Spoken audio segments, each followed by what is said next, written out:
Discussion on verses 1 to 83 of 83. The full meaning of the opening verse remains unknown. Chapter 36 Yaseen, verse 1. Yaseen.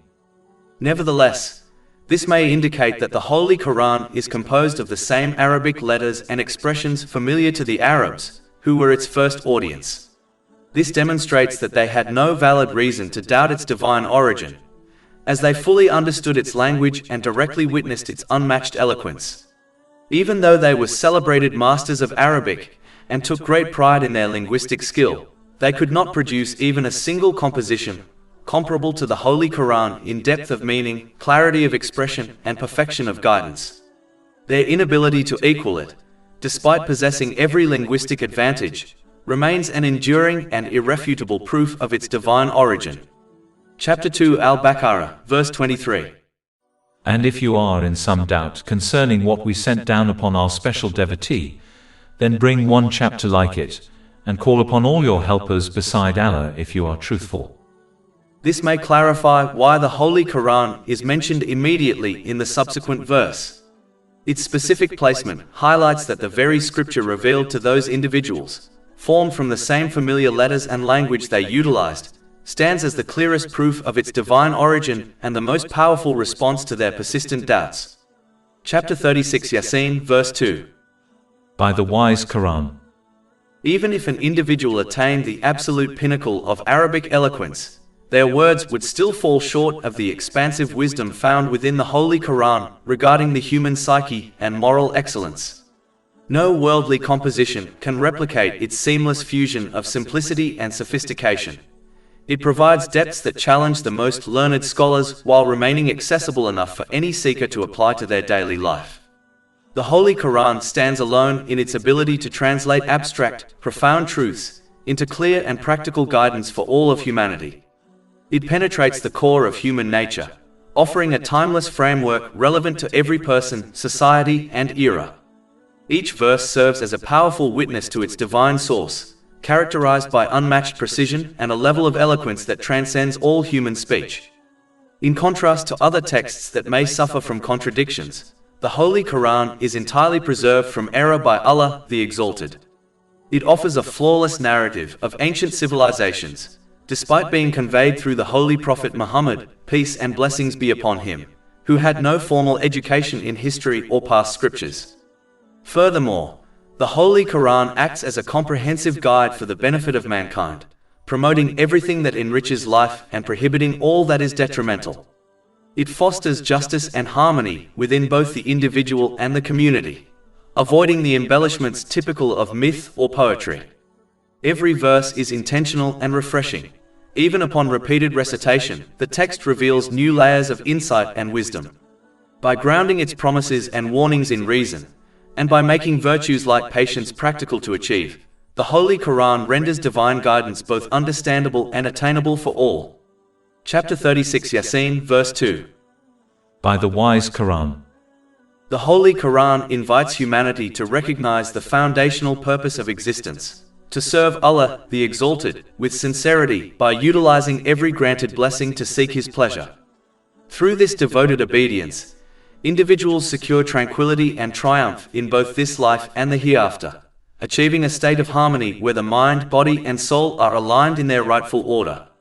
For the seeker of enduring peace and fulfillment, the Holy Quran lights the straight path with unparalleled clarity and grace. Its guidance is perfectly attuned to human nature, remaining timeless and relevant across all cultures and eras. When embraced and applied, it provides comprehensive solutions for every aspect of the human experience, resolving emotional, financial, and physical struggles while balancing the needs of the individual with those of society. History offers clear testimony to the transformative power of these teachings.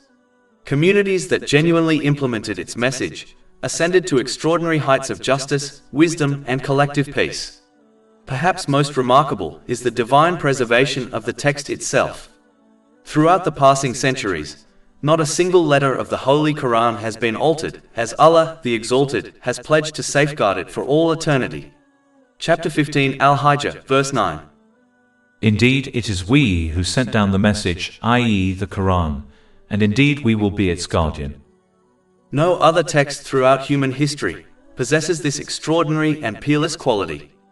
Allah, the Exalted, directly addresses the core challenges faced by every civilization, providing the most effective and lasting solutions.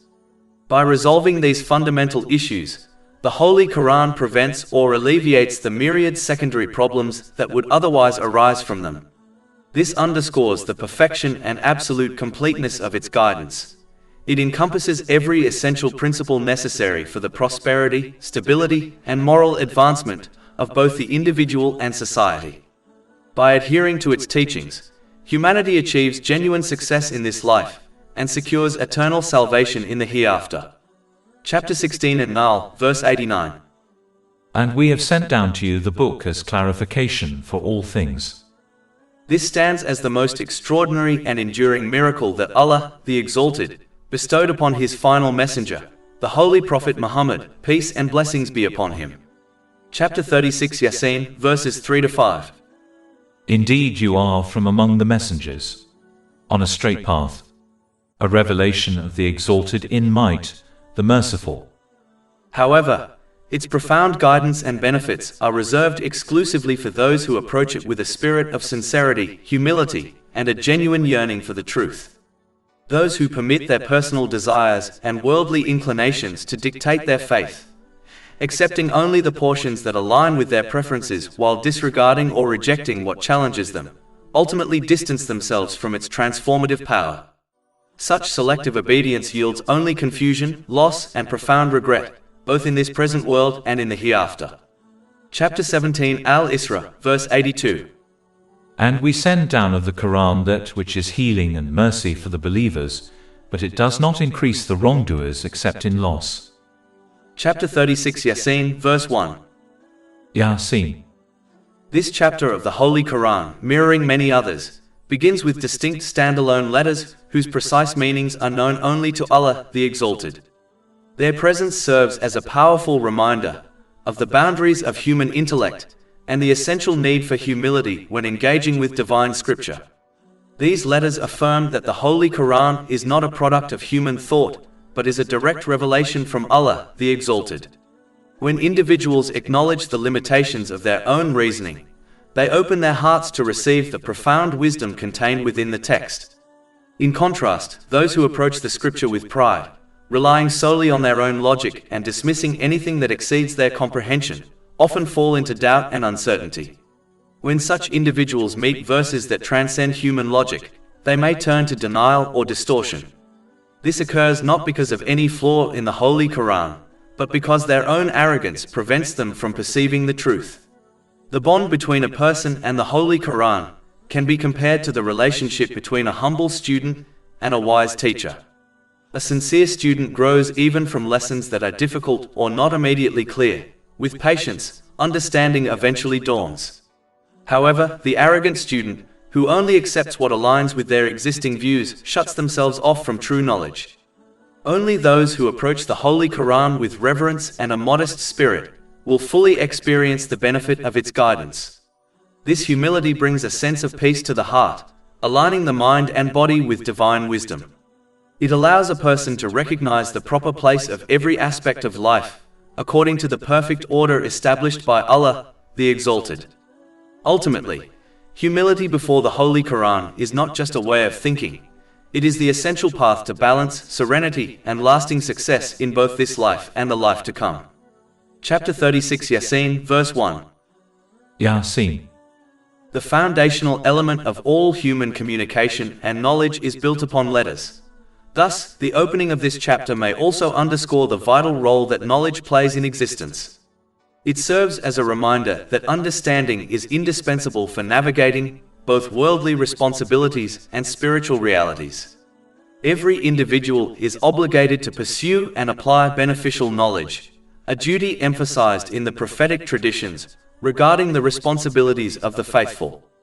Ignorance inevitably results in misguidance and wrongdoing, as a lack of knowledge leaves one unable to distinguish truth from falsehood or avoid moral pitfalls. However, the mere possession of information is insufficient. Its true worth is realized only when it is transformed into practice. Knowledge that remains unacted upon is comparable to a map that is never consulted.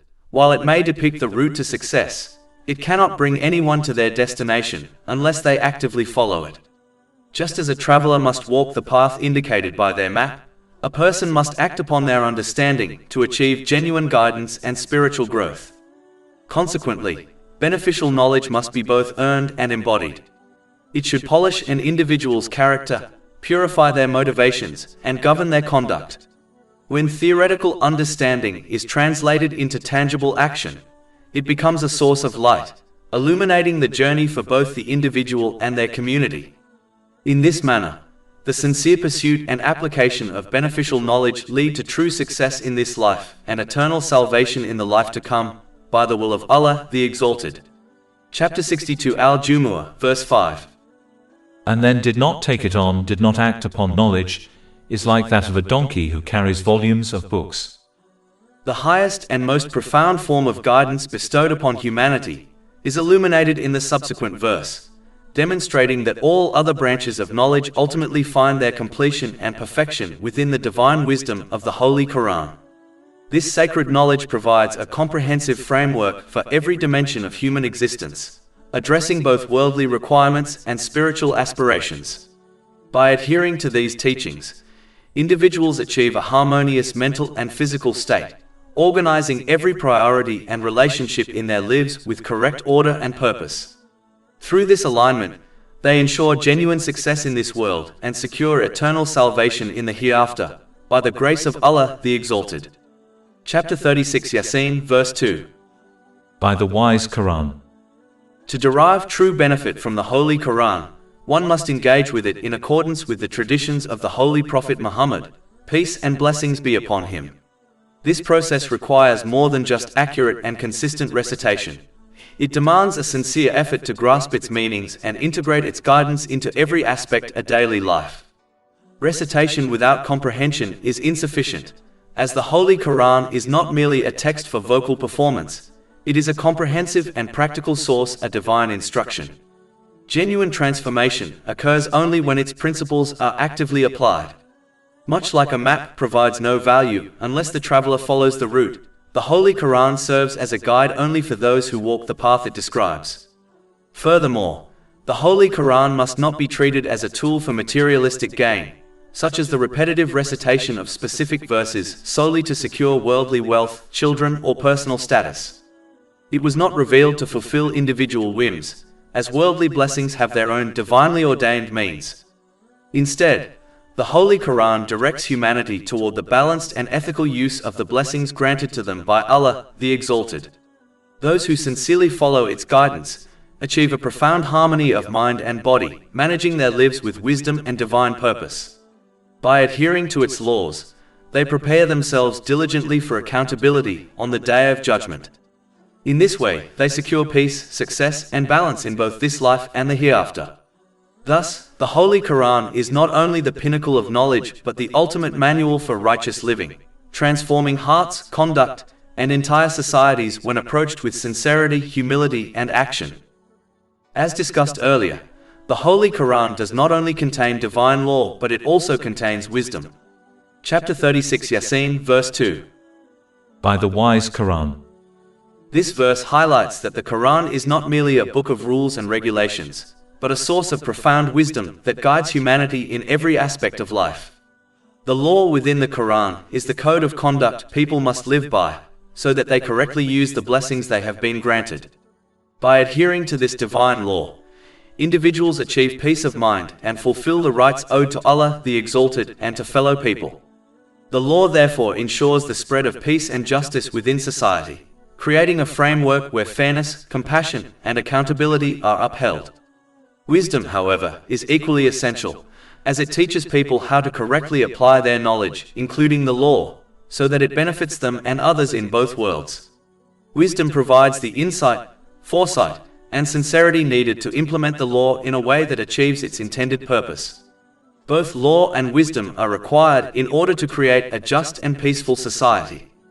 The law without wisdom can be easily misinterpreted, as people may exploit loopholes or manipulate its wording to wrong others while outwardly appearing compliant. Wisdom without the law, on the other hand, leads people to adopt a code of conduct based on their own definitions of what is correct and upright, which inevitably varies according to personal biases and limited understanding. All man-made codes of conduct will never lead to true peace of mind because they are restricted by human limitations, a lack of complete knowledge, insufficient experience, short-sightedness, and biases, whether intentional or unintentional. Human systems are therefore flawed and unstable, unable to provide lasting justice or balance. For this reason, wisdom without the divine law will also prevent one from achieving peace of mind, as it lacks the foundation of absolute truth. It will further prevent the spread of peace and justice within society, as people will fail to fulfill the rights of others. Only when divine law and divine wisdom are combined can humanity achieve harmony, balance, and success in both this world and the hereafter. Allah, the Exalted, makes clear that the Holy Prophet Muhammad, peace and blessings be upon him, had no direct interaction with the previous divine scriptures. This fact was acknowledged not only by the people of the book, but also by the non-Muslims of Mecca, who knew his life intimately. He had not studied, recited, or inscribed any of the earlier revelations, whether in their original or altered forms. His life prior to prophethood was marked by simplicity, honesty, and integrity, without any formal education in religious texts. This undeniable reality further strengthens the case for the divine origin of the Holy Quran, for its profound knowledge of past scriptures, its correction of distortions, and its presentation of eternal truths could only have come from Allah, the Exalted, whose knowledge encompasses all things. Chapter 29, Al-Ankabut, verse 48. And you did not recite before it any scripture, nor did you inscribe one with your right hand. Then, i.e., otherwise the falsifiers would have had cause for doubt.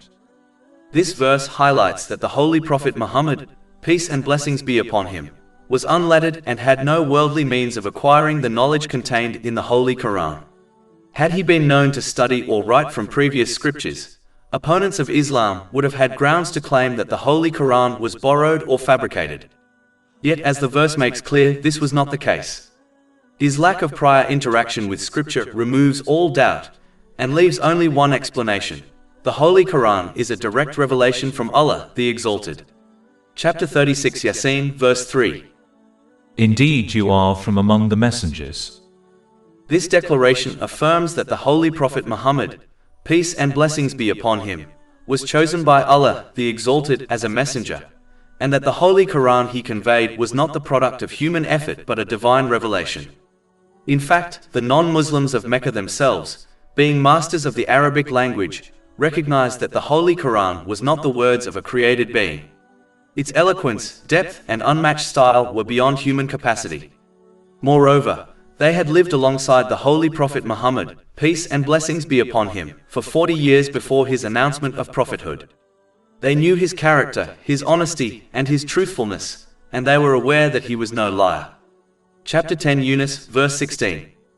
For I had remained among you a lifetime before it. Then will you not reason? This verse appeals to their own knowledge and experience. The Holy Prophet Muhammad, peace and blessings be upon him, had lived among them for decades without ever claiming revelation or producing scripture.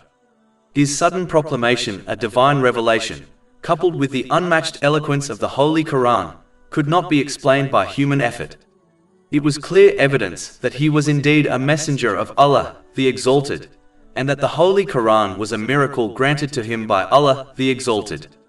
Chapter 36, Yaseen, verses 3 to 5. Indeed, you are from among the messengers, on a straight path, a revelation of the Exalted in might, the Merciful. It leads people to the path of peace of mind in both worlds, through obtaining a balanced mental and physical state, and through correctly placing everything and everyone within their life, and to justice within society, through fulfilling the rights of people. Chapter 36, Yaseen, verse 6. That you may warn a people whose forefathers were not warned, so they are unaware.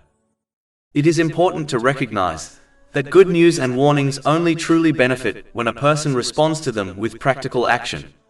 Words alone, whether promises of reward or cautions of punishment, will not transform a person's state unless they are accompanied by obedience and the correct use of the blessings Allah, the Exalted, has granted. When a person responds practically by living according to Islamic teachings, they achieve peace of mind in both worlds. This peace comes through attaining a balanced mental and physical state, and through correctly placing everything and everyone within their life according to divine guidance. By contrast, the one who ignores these warnings and good news, persisting in misuse of their blessings, will inevitably fall into imbalance. Their mental and physical state will deteriorate, their life will become disordered, and they will neglect preparation for their accountability on the Day of Judgment. As a result, they will face stress, hardship, and difficulty in both worlds, even if they outwardly appear to enjoy certain worldly luxuries. Chapter 36 Yaseen, verse 7. Already, the word has come into effect upon most of them, so they do not believe. Obedience to Allah, the Exalted, often contradicts the worldly desires of people. Many arrogantly persist in disobedience, misusing the blessings they have been granted. This arrogance blinds them, preventing them from appreciating the consequences of their actions.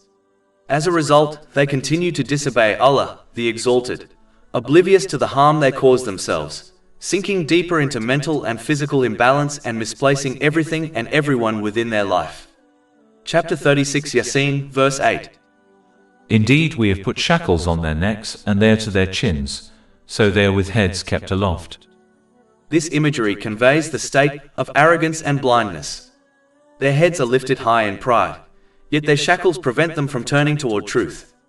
Even though the placing of shackles is attributed to Allah, the Exalted, as nothing occurs within the universe without His will, it is clear that this outcome is the direct result of their own arrogance. Their pride and stubbornness lead them into a state where they cannot perceive guidance, and thus they remain trapped in disobedience. This passage serves as a timeless reminder. Divine warnings and good news are not abstract concepts but calls to action. Those who respond with humility and obedience find balance, peace, and success in both worlds, while those who persist in arrogance and misuse of blessings condemn themselves to imbalance, hardship, and eventual ruin. Not only does the arrogant person, dominated by their worldly desires and aspirations, become blinded from observing the immediate consequences of their actions, like a blind man walking towards the edge of a cliff, but their attitude also prevents them from appreciating the long-term effects of their behavior on different aspects of their life, such as their marriage, family, and career.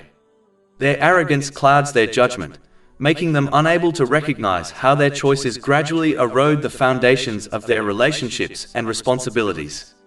Instead of correcting themselves, they persist in their heedlessness, and this prevents them from learning from their past mistakes.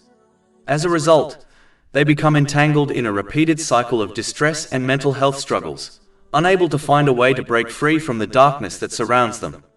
Furthermore, their attitude prevents them from learning lessons from history and from the people around them who adopted the same behavior. They fail to see how arrogance and indulgence in worldly desires led others to ruin, even when those examples are clear and present. This blindness causes them to repeat the same errors, leading to an unbalanced mental and physical state, and misplacing everything and everyone within their life. They wrongly prioritize wealth, fame, or pleasure over sincerity, gratitude, and responsibility. The lives of celebrities, who often suffer from stress, broken relationships, and inner emptiness despite outward luxuries, serve as a visible example of this reality. Chapter 36 Yaseen, verse 9. And we have put before them a barrier, and behind them a barrier, and covered them so they do not see. This verse illustrates the state of those who persist in arrogance. Their pride and desires place barriers before and behind them, preventing them from perceiving truth, while a covering blinds their vision entirely. Though this outcome is attributed to Allah, the Exalted, as nothing occurs without His will, it is ultimately the result of their own arrogance and stubbornness. Their refusal to humble themselves and reflect upon their actions leads them into a state of blindness, where they cannot see the harm they cause themselves or the lessons that surround them. As a result of their attitude, such individuals do not respond to the advice or warnings they are given, for they have been consumed by their worldly desires. Their condition resembles that of a drug addict, whose addiction drives them to substances that strip them of control over their behavior. In this state, they may commit wrongful acts such as theft, while remaining oblivious to the harmful effects of their actions, as their addiction has completely clouded their judgment. Their desires dominate them so thoroughly that they cannot perceive the damage they cause to themselves and to others, nor can they recognize the wisdom in the guidance presented to them. Chapter 36 Yaseen, verse 10. And it is all the same for them whether you warn them or do not warn them, they will not believe. This verse illustrates the tragic state of those who persist in arrogance and indulgence. Their hearts have become hardened, and their desires have blinded them to the truth. Whether they are warned or not, they remain unmoved, as their inner corruption prevents them from responding to guidance. Just as an addict cannot easily break free from the grip of their addiction, these individuals cannot escape the hold of their worldly desires without sincere repentance and divine mercy. This condition serves as a warning to all people. When desires are allowed to dominate, they cloud judgment, distort priorities, and prevent one from benefiting from advice or revelation. Only by humbling oneself before Allah, the Exalted, and striving to control desires, can a person remain receptive to guidance and avoid falling into the state described in this verse. Allah, the Exalted, makes it clear that only those who sincerely desire a better life, one in which they obtain peace of mind in both worlds through achieving a balanced mental and physical state, and through correctly placing everything and everyone within their life, will respond positively to divine guidance. Such individuals recognize the benefits of guidance, even though it often contradicts their worldly desires. Their attitude resembles that of a wise patient who accepts and acts upon the medical advice of their doctor, knowing it is ultimately best for them, even when prescribed bitter medicines or a strict diet plan. Just as this patient achieves good mental and physical health by following the doctor's instructions, so too does the person who accepts and acts upon Islamic teachings achieve balance, peace, and fulfillment. In addition, their pure intention allows them to observe the consequences of persisting in disobedience to Allah, the Exalted, by reflecting on the lives of others, whether those in the past or those around them in the present. They see how arrogance and indulgence in worldly desires led others to ruin, and fearing to suffer the same fate, they hasten towards divine guidance. They appreciate the positive effects that obedience has had on those who sincerely implemented divine teachings, recognizing that peace, justice, and balance are the fruits of submission to Allah, the Exalted. Chapter 36 Yaseen, verse 11. You can only warn one who follows the message, and fears the most merciful unseen. As a result of this attitude, they remain firm in obeying Allah, the Exalted, by correctly using the blessings He has granted them as outlined in Islamic teachings. This ensures they obtain a balanced mental and physical state, and correctly place everything and everyone within their life, while adequately preparing for their accountability on the Day of Judgment. Their obedience and trust in Allah, the Exalted, led them to peace of mind in both worlds. Chapter 36 Yaseen, verse 11. So give him good tidings of forgiveness and noble reward. Whichever path a person chooses in life, whether the path of right guidance that leads to peace of mind in both worlds, or the path of desires that leads to stress and imbalance in both worlds, each individual will inevitably face the consequences of their actions. Chapter 36 Yaseen, verse 12. Indeed, it is we who bring the dead to life and record what they have put forth and what they left behind, and all things we have enumerated in a clear register. This verse makes clear that every deed is preserved, every action is accounted for, and nothing escapes the divine record. Denying the possibility of resurrection is therefore a strange claim, for examples of resurrection are witnessed throughout the days, months, and years. Allah, the Exalted, uses rain to revive barren land, causing dead seeds to burst forth alive to provide sustenance for creation. In the same way, He can and will give life to the human being buried in the earth, just as He brings forth the seed to life. The changing of the seasons also demonstrates resurrection.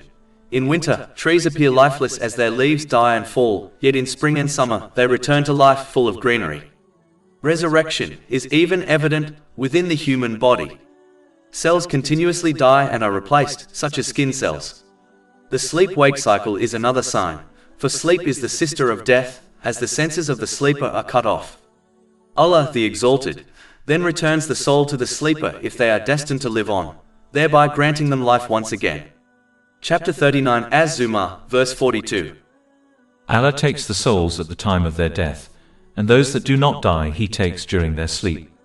Then He keeps those for which He has decreed death, and releases the others for a specified term. Indeed, in that are signs for a people who give thought. In addition, the Day of Judgment is something that must occur. Observing the universe reveals countless examples of balance.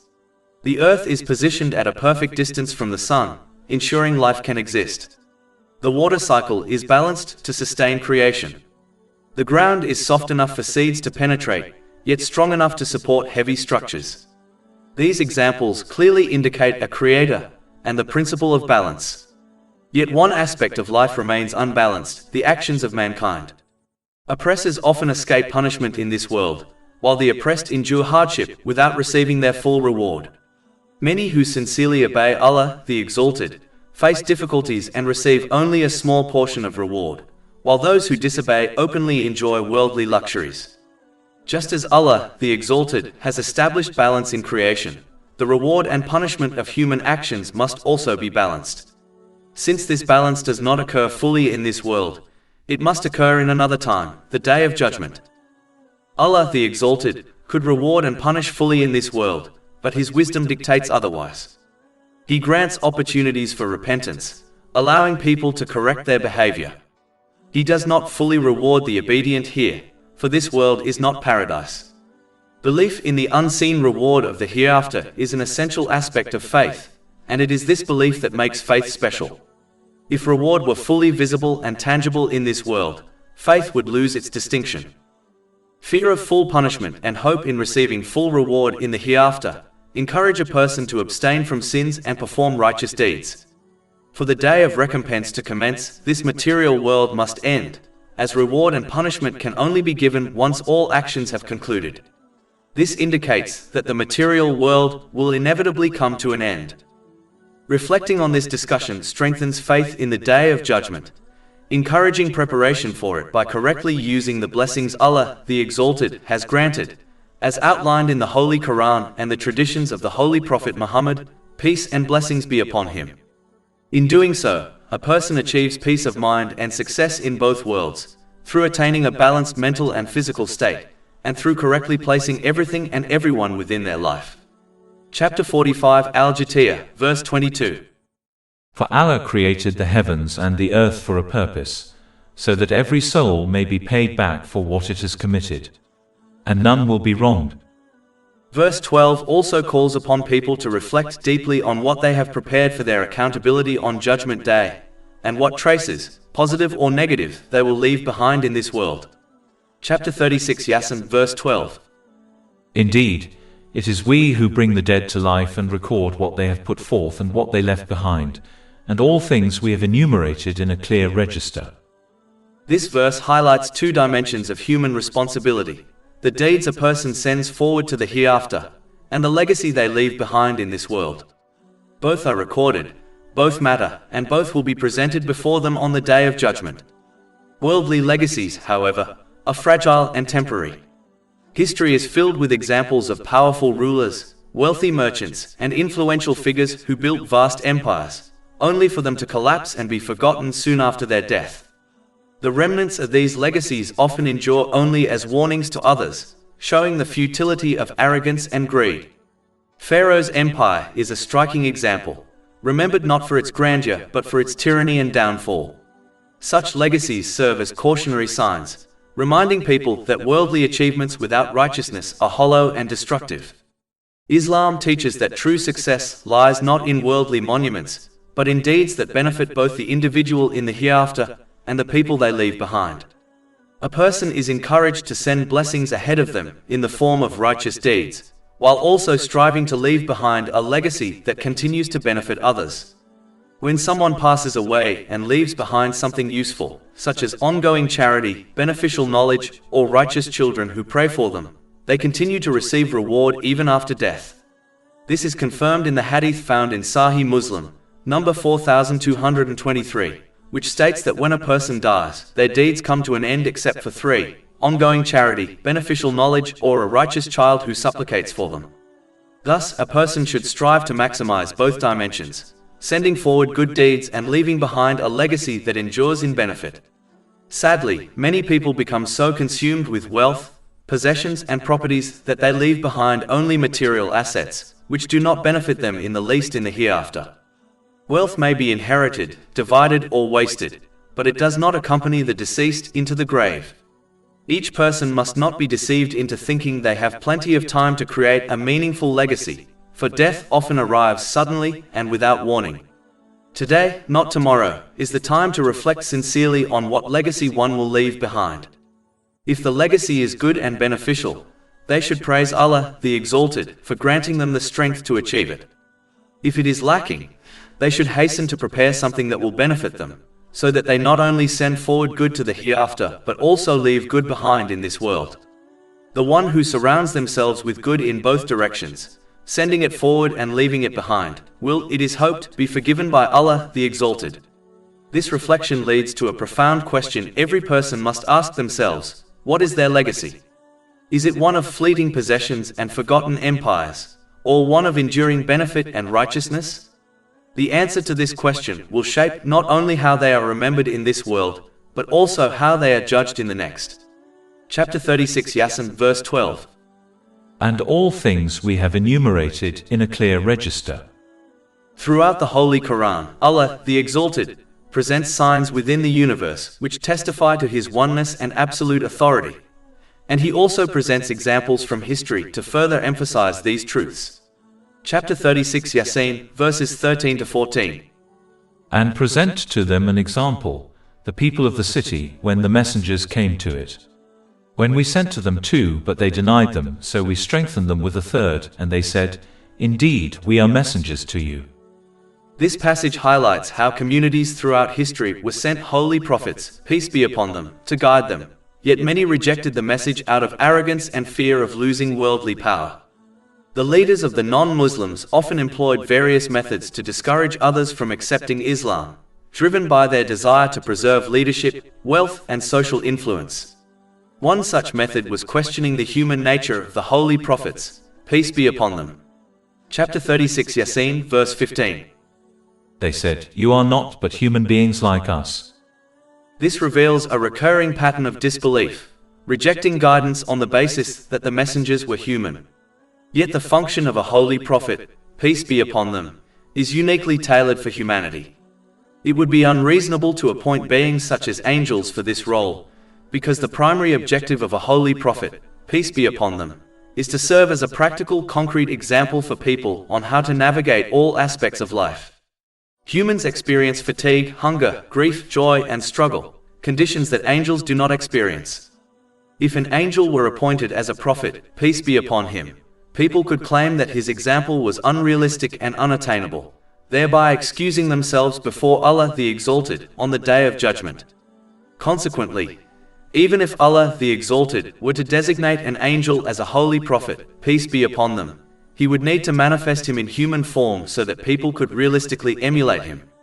The wisdom in appointing human messengers is therefore clear. They live among their communities, share in their struggles, and demonstrate how divine guidance can be applied in real circumstances. Therefore, why were non-Muslims astonished that a human was selected to inform others? Is it not the most natural and fitting arrangement that a holy prophet, peace be upon them, should be human, guiding humanity through lived example? If people are lost in misguidance and oblivious to the truth, what is truly astonishing is not that Allah, the Exalted, would send guidance, but that they would expect to be left to persist in error without correction. The response of those who disbelieve in this reality is indeed extraordinary, for it reflects arrogance rather than reason.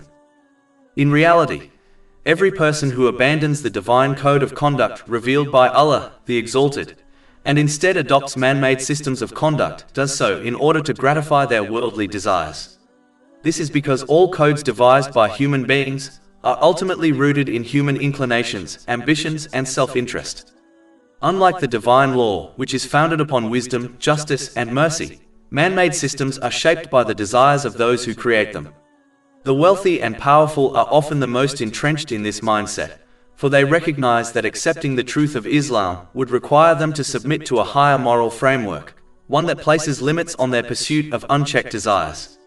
Such submission would restrict their exploitation of others, their indulgence in excess, and their misuse of authority. Out of fear of losing their influence and privileges, they not only reject the truth themselves, but also actively encourage others to follow their lead.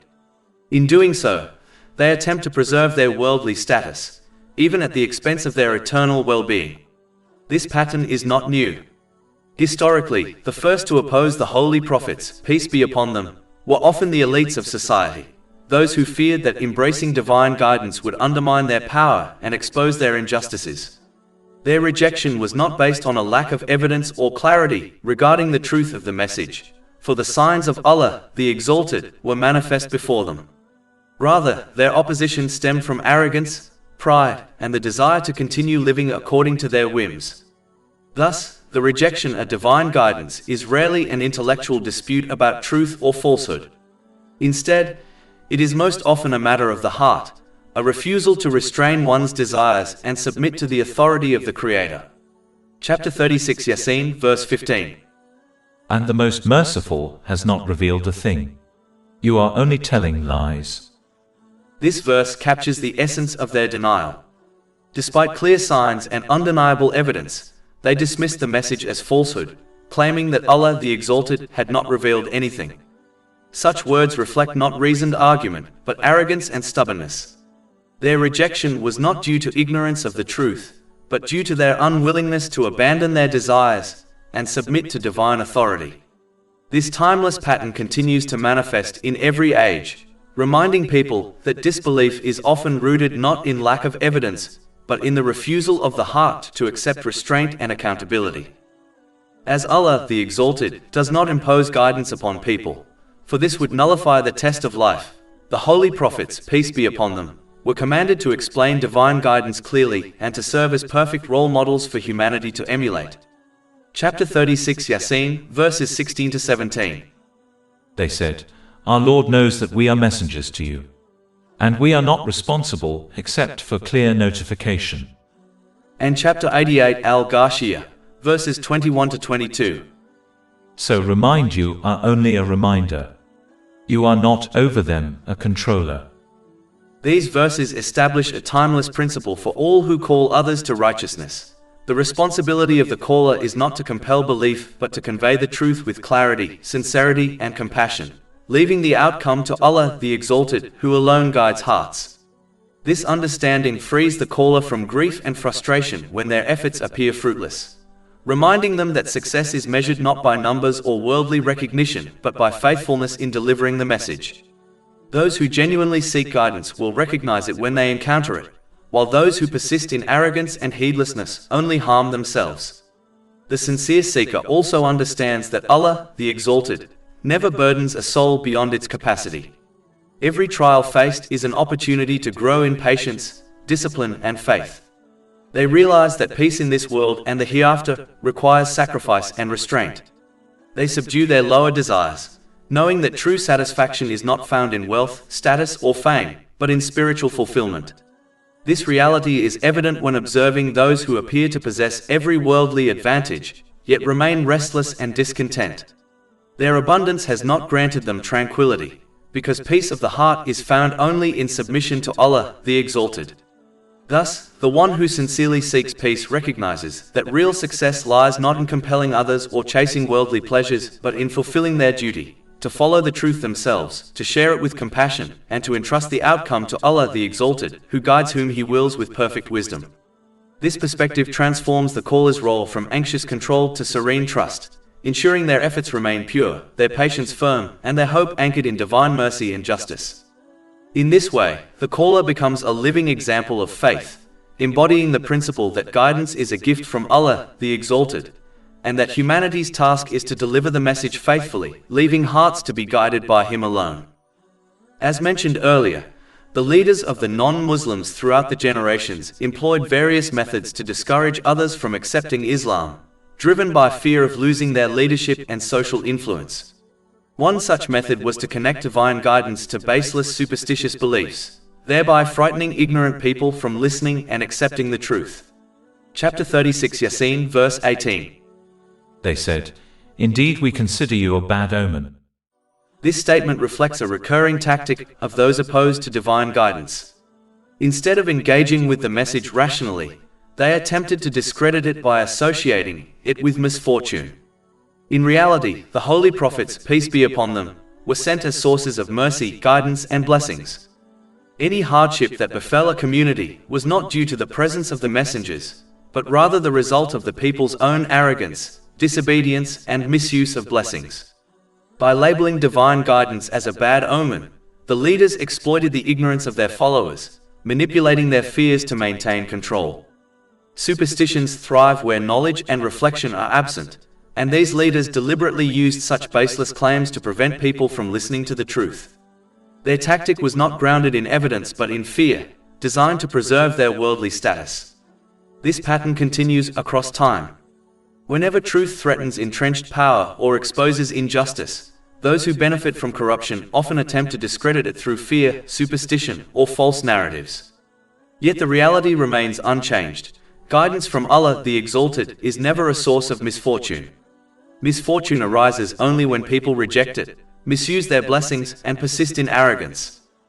Generally speaking, it is vital to avoid baseless superstitious beliefs and instead adopt a way of life grounded in knowledge and evidence, both in religious and worldly matters, something which Islam consistently calls people towards. When one fails to do this, particularly in religious matters, and instead embraces unfounded superstitions, they often turn to uneducated individuals for solutions. Such people only worsen the situation, causing a person to adopt an illness far more destructive than their initial problem, namely paranoia. These individuals convince a person that their difficulties are caused by supernatural creatures, such as jinns, or by black magic allegedly used against them. While Islam acknowledges the existence of jinns, it is very rare for them to interfere in worldly matters. Yet such claims lead a person into severe paranoia, making them superstitious over trivial issues and suspicious even of their friends and relatives. This inevitably breeds enmity and fractures relationships, undermining the unity and peace that Islam seeks to establish. The remedy lies in strengthening faith through gaining and acting upon Islamic knowledge. This prevents a person from turning to foolish individuals who cannot even resolve their own problems, let alone those of others. Strong faith shields a person from paranoia, as they learn to rely fully on Allah the Exalted. Such reliance instills the understanding that even if the entire creation desired to harm them, they could not do so unless Allah the Exalted permitted it. Likewise, the entire creation could not benefit them unless Allah the Exalted willed it. Every case and situation unfolds only according to a set and unchangeable plan, destiny. This principle has been advised throughout Islamic teachings, including the far-reaching hadith found in Jami at Tirmidhi, number 2516, which teaches reliance upon Allah the Exalted and recognition that all outcomes are subject to His will. Thus, the person who strengthens their faith through knowledge and obedience is protected from paranoia, superstition, and fractured relationships, and instead attains peace of mind and balance in both worlds. The opposition against divine guidance often begins with criticism, but when people remain firm in their intention to obey Allah the Exalted, it quickly escalates into threats and intimidation. Chapter 36 Yaseen, verse 18. If you do not desist, we will surely stone you, and there will surely touch you from us a painful punishment. This verse illustrates how those who reject divine guidance often resort to hostility when their arguments fail. What begins as verbal criticism soon transforms into threats of violence and coercion, as the disbelievers attempt to silence the truth and intimidate those who uphold it. Chapter 36 Yaseen, verse 19. They said, "Your omen is with yourselves. Is it because you were reminded of the truth? Rather, you are a transgressing people." A modern manifestation of this same pattern can be seen when governments and powerful institutions, whose practices are criticized by Islamic teachings, impose restrictions on Muslims and their ability to practice Islam freely. One example is the regulation of dress, where individuals are pressured or legally constrained from wearing attire that reflects their faith. Such measures mirror the historical tactics of intimidation, aiming to discourage obedience to Allah the Exalted by instilling fear of worldly consequences. Yet, just as the holy prophets, peace be upon them, remain steadfast in the face of threats, people are reminded that true peace and success lie in obedience to Allah the Exalted regardless of opposition. The threats of worldly powers are temporary, while the reward of steadfastness is eternal. Chapter 36 Yaseen, verse 20. And there came from the farthest end of the city a man running. He said, O my people, follow the messengers. Despite being opposed by his people, this man not only remained firm in accepting and acting upon faith, but also demonstrated great sincerity by encouraging his people to abandon their worldly desires for the sake of right guidance. He could have concealed his faith out of fear of harm and kept silent, yet the light of faith does not remain hidden. When nurtured through divine teachings, it naturally radiates outward. When a person learns and acts upon divine teachings, they adopt the noble characteristics described therein, such as generosity, patience, and mercy, and they avoid the destructive traits warned against, such as greed, envy, and selfishness. As a result, they become a source of guidance both passively, through their character, and actively, through their words and actions. Their sincerity compels them to invite others towards truth, just as this man did, despite the immense danger he faced. This example demonstrates that true faith is not confined to the heart alone, but manifests outwardly in conduct and concern for others. It shows that sincerity in faith transforms a person into a beacon of guidance, willing to sacrifice personal safety for the benefit of their community. It is a reminder that steadfastness, sincerity, and the courage to share divine guidance are marks of genuine faith, and that such qualities lead to eternal reward with Allah, the Exalted. The man reminded his people of the sincerity possessed by the holy prophets, peace be upon them, who never asked for anything in return for the divine guidance they were offering. Chapter 36 Yaseen, verse 21. Follow those who do not ask of you any payment. This verse highlights the purity of the prophetic mission. Unlike worldly systems of life, which always demand something from others, whether wealth, attention, or even their freedom to think independently, Islam does not burden people with such demands. Allah, the Exalted, requires nothing from His creation for the guidance He has provided. Every command, prohibition, and piece of advice in the Holy Quran is designed solely for the benefit of humanity, even if its wisdom is not immediately apparent.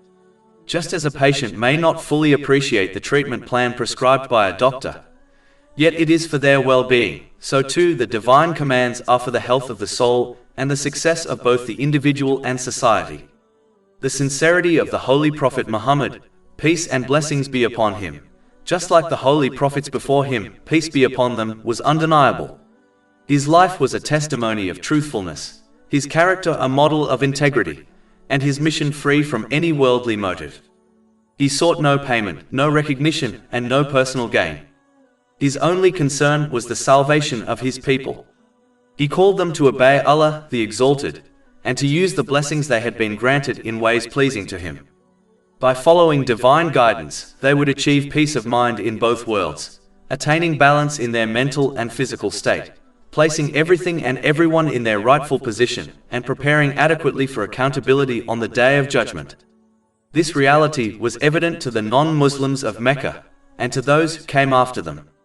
They could not reasonably deny his sincerity, yet many persisted in disobedience. The reason was not ignorance of the truth, but the contradiction between divine obedience and worldly desires. Submission to Allah, the Exalted, requires restraint, humility, and discipline, qualities that many were unwilling to embrace. Thus, despite recognizing the truthfulness of Islam, they chose to reject it, just like the many people after them. The man reminded his people that unlike many other influences and leaders, the holy prophets, peace be upon them, strictly and practically adhered to the same guidance they were offering to their people. Chapter 36 Yaseen, verse 21. And they are committed to right guidance. This verse highlights the importance of leading by example, for it is the most effective way to encourage others towards right guidance, particularly one's children. Leading by example requires learning and acting upon the teachings of Islam, so that others recognize its truthfulness through both actions and speech. Only then can people teach the Holy Quran and the traditions of the Holy Prophet Muhammad, peace and blessings be upon him, to the next generation in a way that allows them to understand Islam through evidence rather than blind imitation. This ensures they remain firm upon the teachings of Islam throughout their lives. It is regrettable that many parents are eager to provide their children with worldly knowledge that leads to worldly success, yet neglect their religious education and instead delegate it entirely to others. While encouraging the pursuit of worldly knowledge is praiseworthy, it must not come at the expense of religious education. Sending children to mosques merely to learn how to recite the Holy Quran without understanding its meaning is insufficient. A teenager must accept Islam based on evidence, not blind imitation.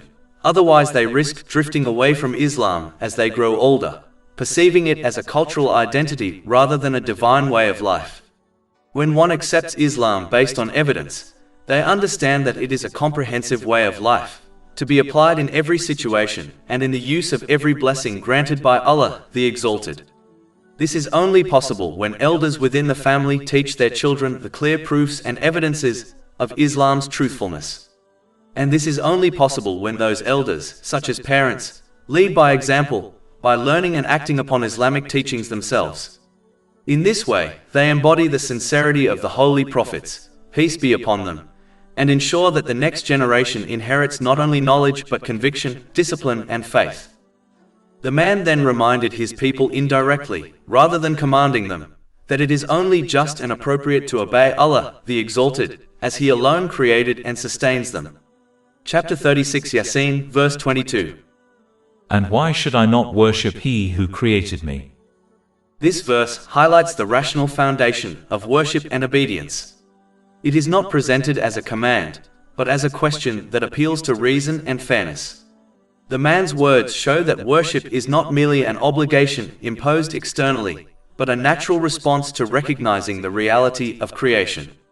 By framing his reminder in this way, he invited his people to reflect deeply on their own existence and the one who brought them into being.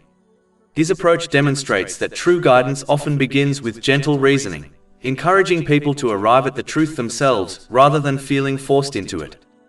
When a person owns an object, it is considered correct and normal for them to use it however they please. Ownership naturally entails authority, and no one disputes the right of an owner to decide the fate of what belongs to them. This analogy is simple yet profound, as it reflects a universal principle that everyone understands. Just as people respect human ownership in worldly matters, they should recognize the absolute ownership of Allah, the Exalted, over all creation.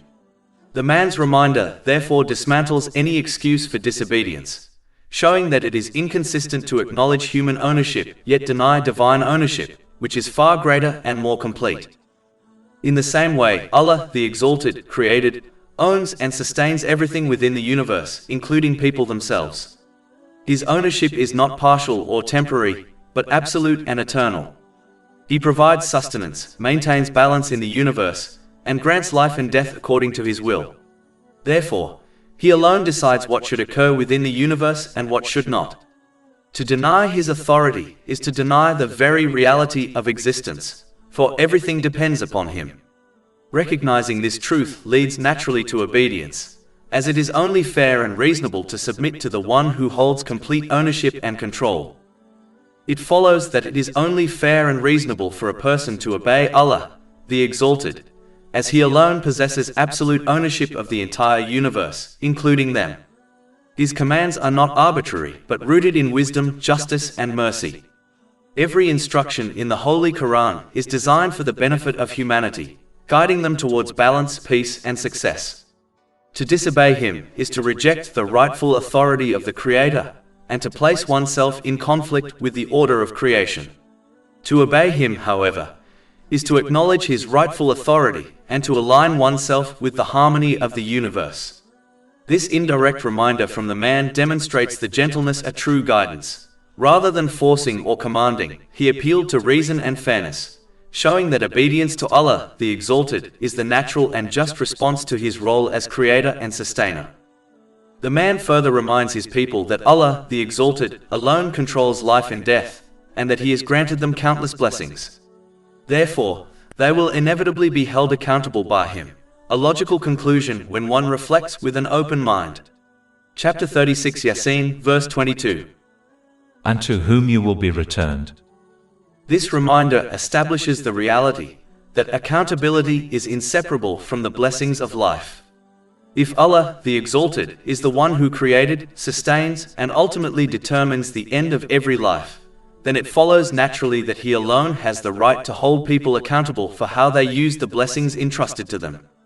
To deny this accountability is to deny the very order of existence, for creation without return would be purposeless.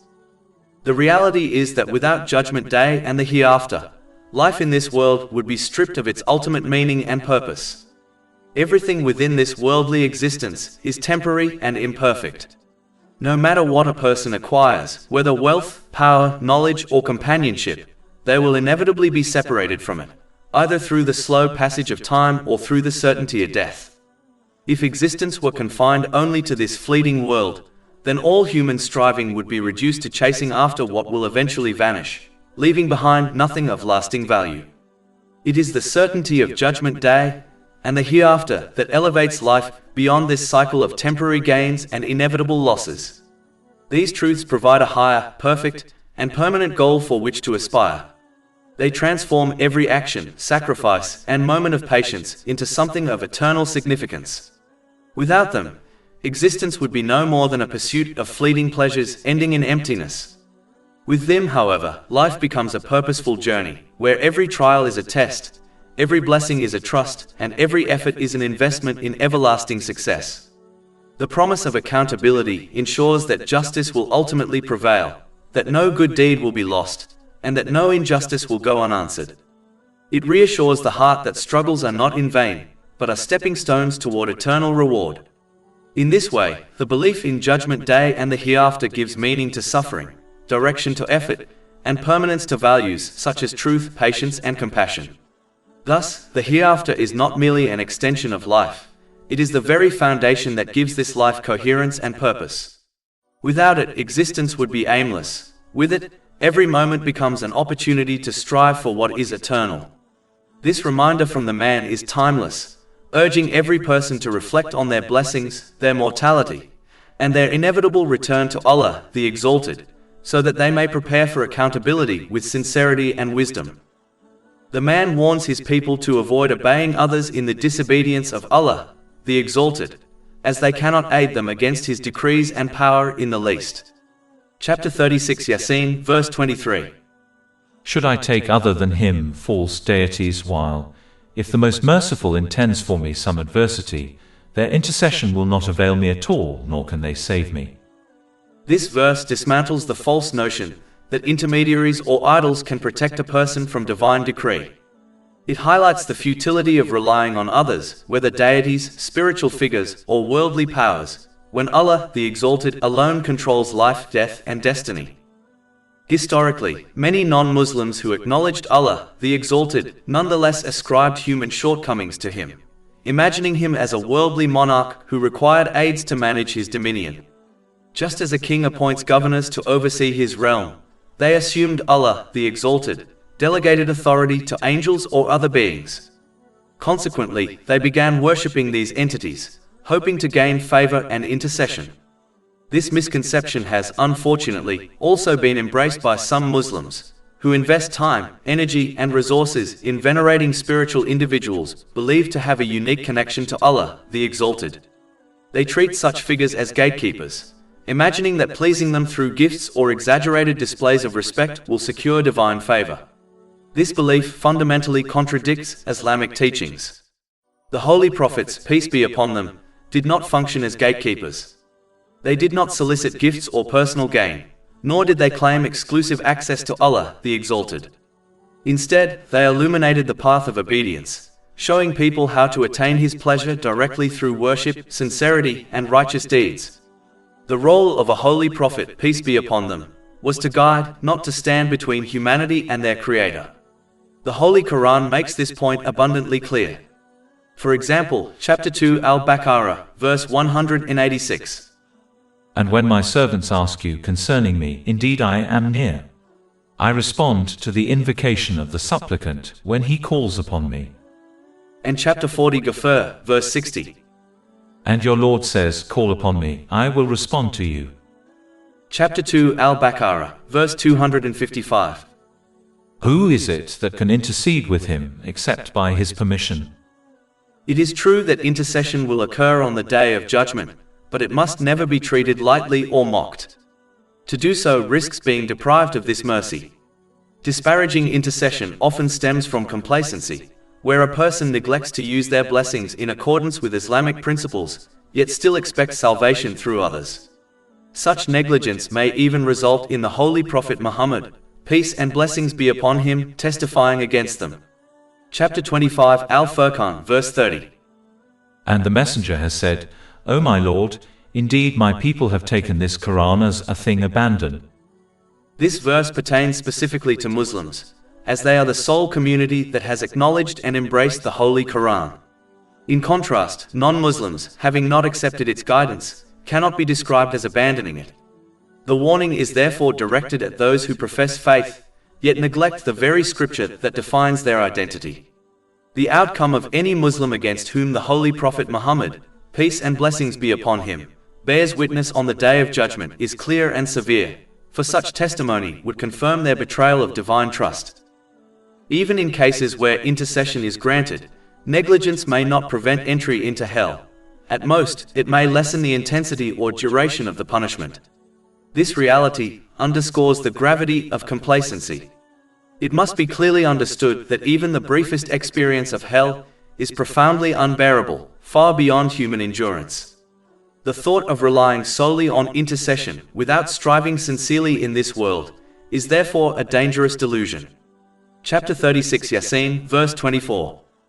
Indeed, I would then be in manifest error. Genuine hope in intercession must be accompanied by earnest effort, namely, the active and sincere use of the blessings one has been granted in a manner that aligns with the guidance of the Holy Quran and the teachings of the Prophet Muhammad, peace and blessings be upon him.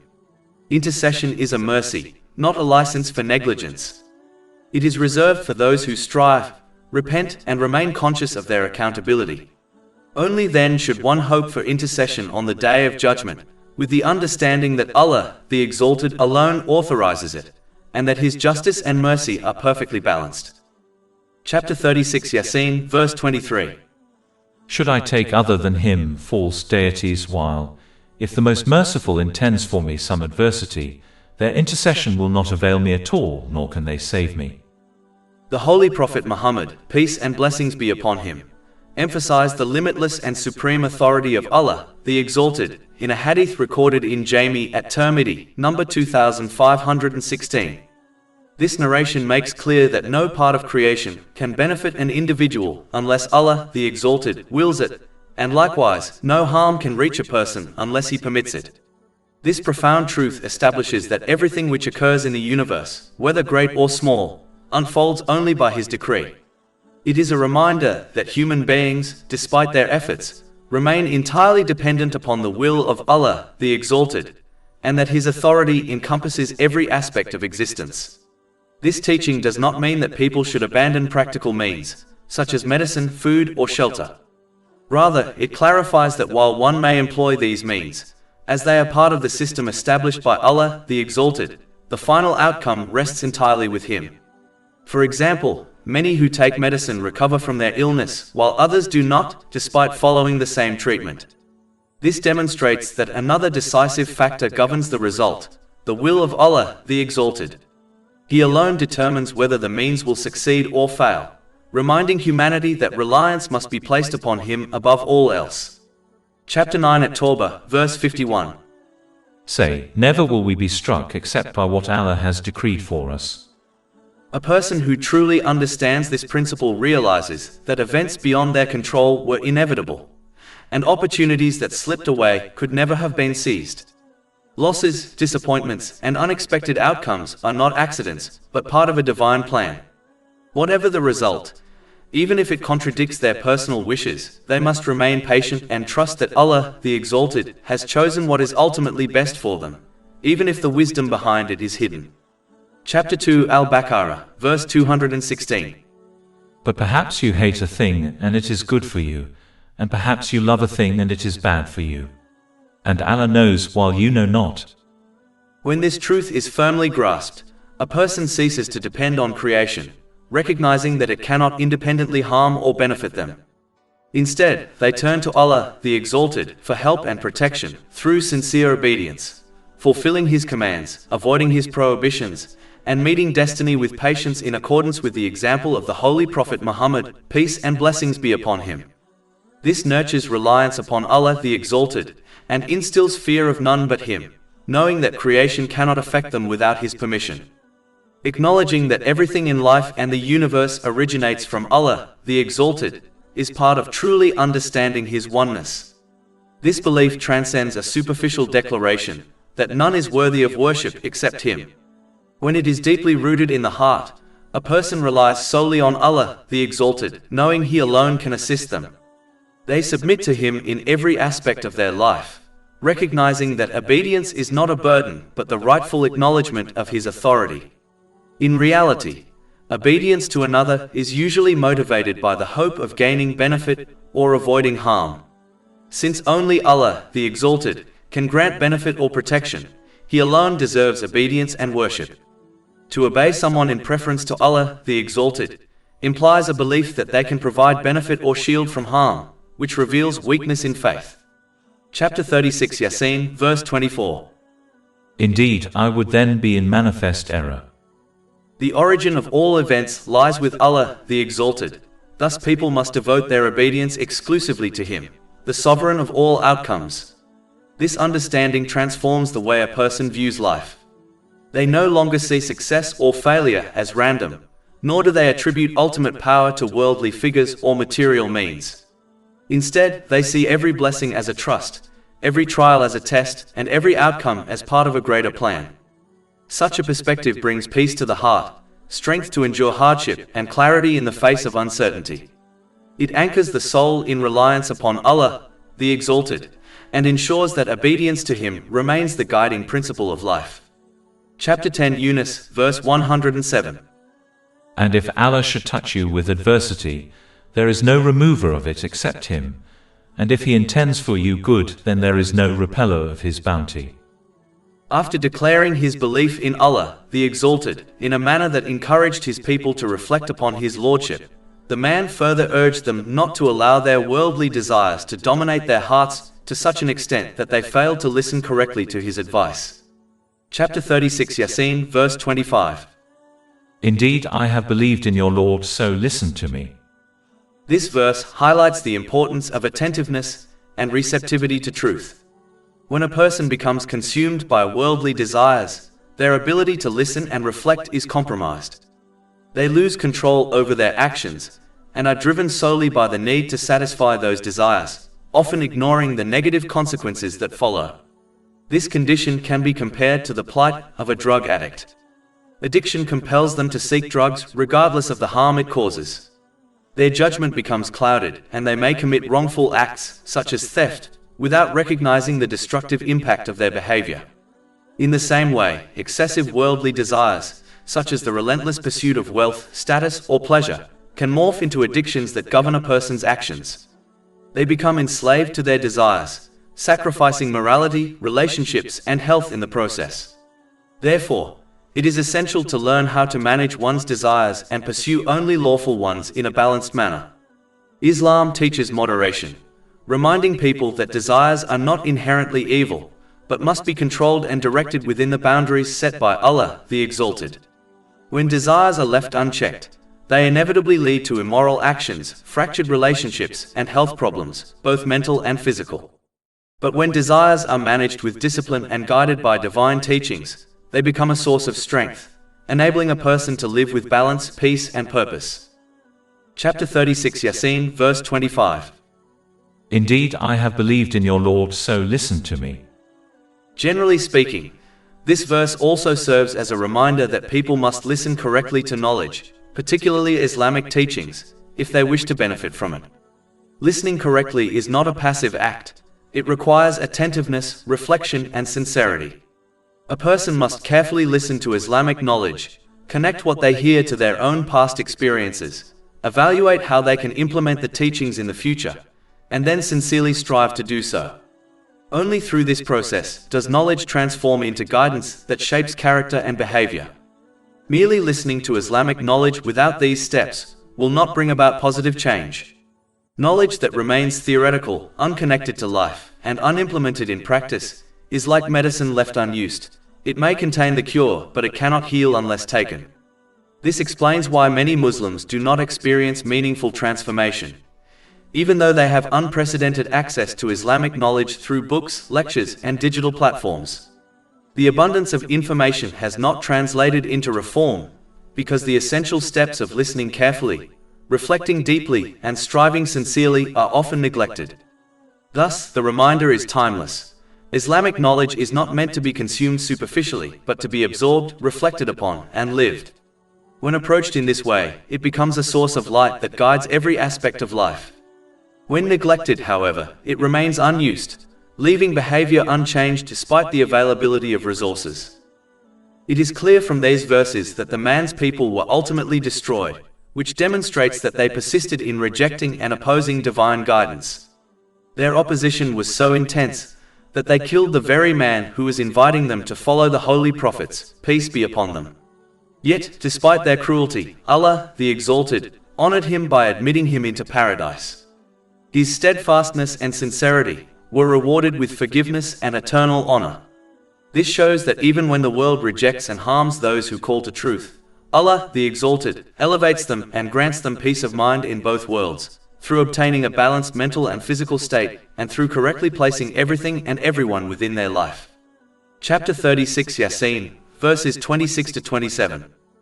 It was said, "Enter paradise." He said, "I wish my people could know of how my Lord has forgiven me and placed me among the honored." When he entered paradise, his concern for his people did not vanish, nor did his compassion diminish simply because they had rejected him and even caused his death. Instead, he expressed a heartfelt wish that they could know of the blessings he had received, forgiveness and honor from Allah, the Exalted.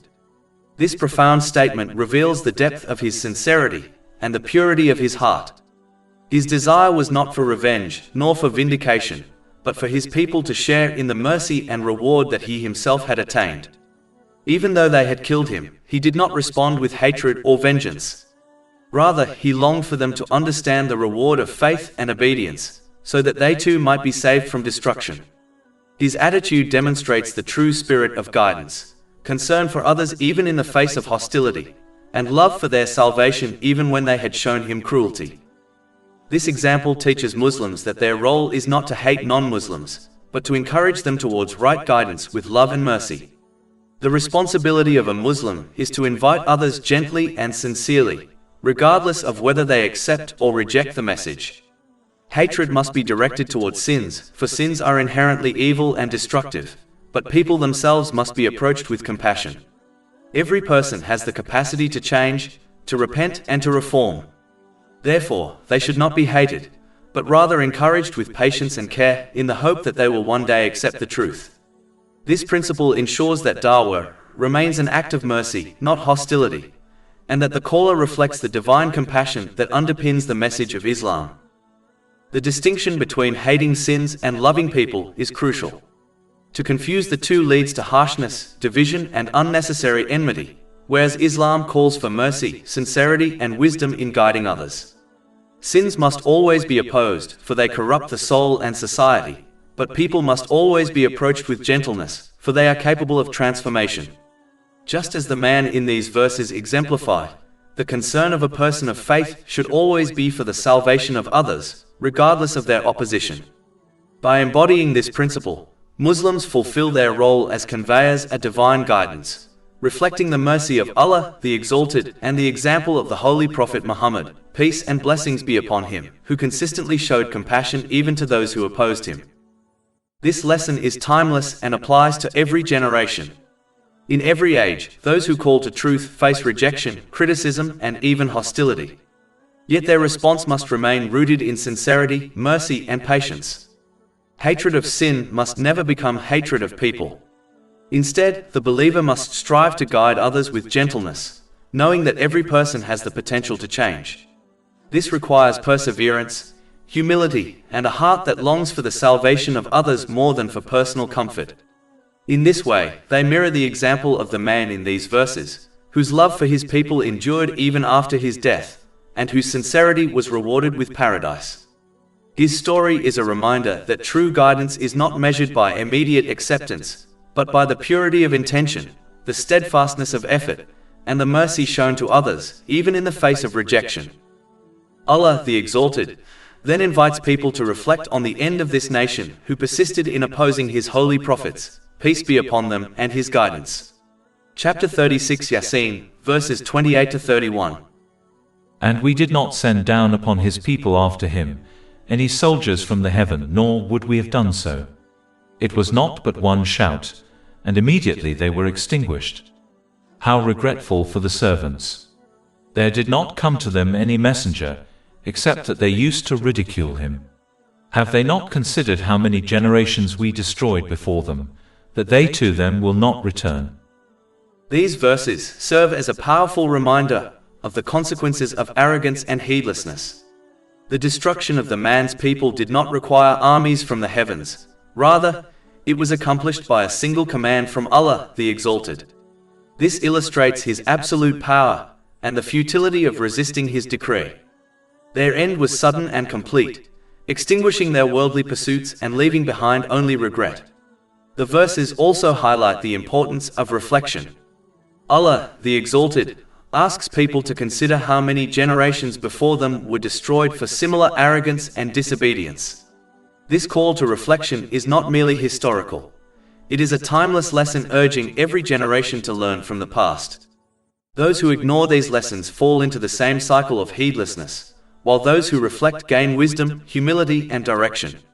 Such reflection guards against a self-absorbed way of life, where one's attention is confined only to personal circumstances, while ignoring the greater realities surrounding them. A narrow outlook blinds the heart from recognizing the wisdom that can be drawn from history, personal trials, and the experiences of others. Reflecting upon these lessons is one of the surest means of refining character, avoiding repeated mistakes, and finding lasting inner peace. It helps a person achieve balance, mentally, physically, and spiritually, by correctly placing everything and everyone within their life according to divine guidance. For example, observing how the wealthy and renowned misuse the blessings they have been granted, only to be overtaken by anxiety, depression, addiction, or even suicide despite their comforts, teaches that genuine tranquility cannot be purchased through wealth or secured by unchecked desires. Similarly, witnessing someone struggle with illness should stir gratitude for one's own health and motivate its proper use before it slips away. These reflections transform ordinary observations into profound lessons, reminding people of the fragility of life and the importance of using blessings correctly. Islam therefore urges people to remain mindful and reflective, to look beyond the narrow lens of their own situation, and to extract wisdom from the world around them. By doing so, they avoid the mistakes of past nations, strengthen their character, and prepare themselves for accountability before Allah, the Exalted. Reflection becomes not only a source of wisdom, but also a shield against arrogance, a guide toward gratitude, and a path to inner peace. Allah, the Exalted, encouraged further reflection on how people will be brought before Him for their final accountability.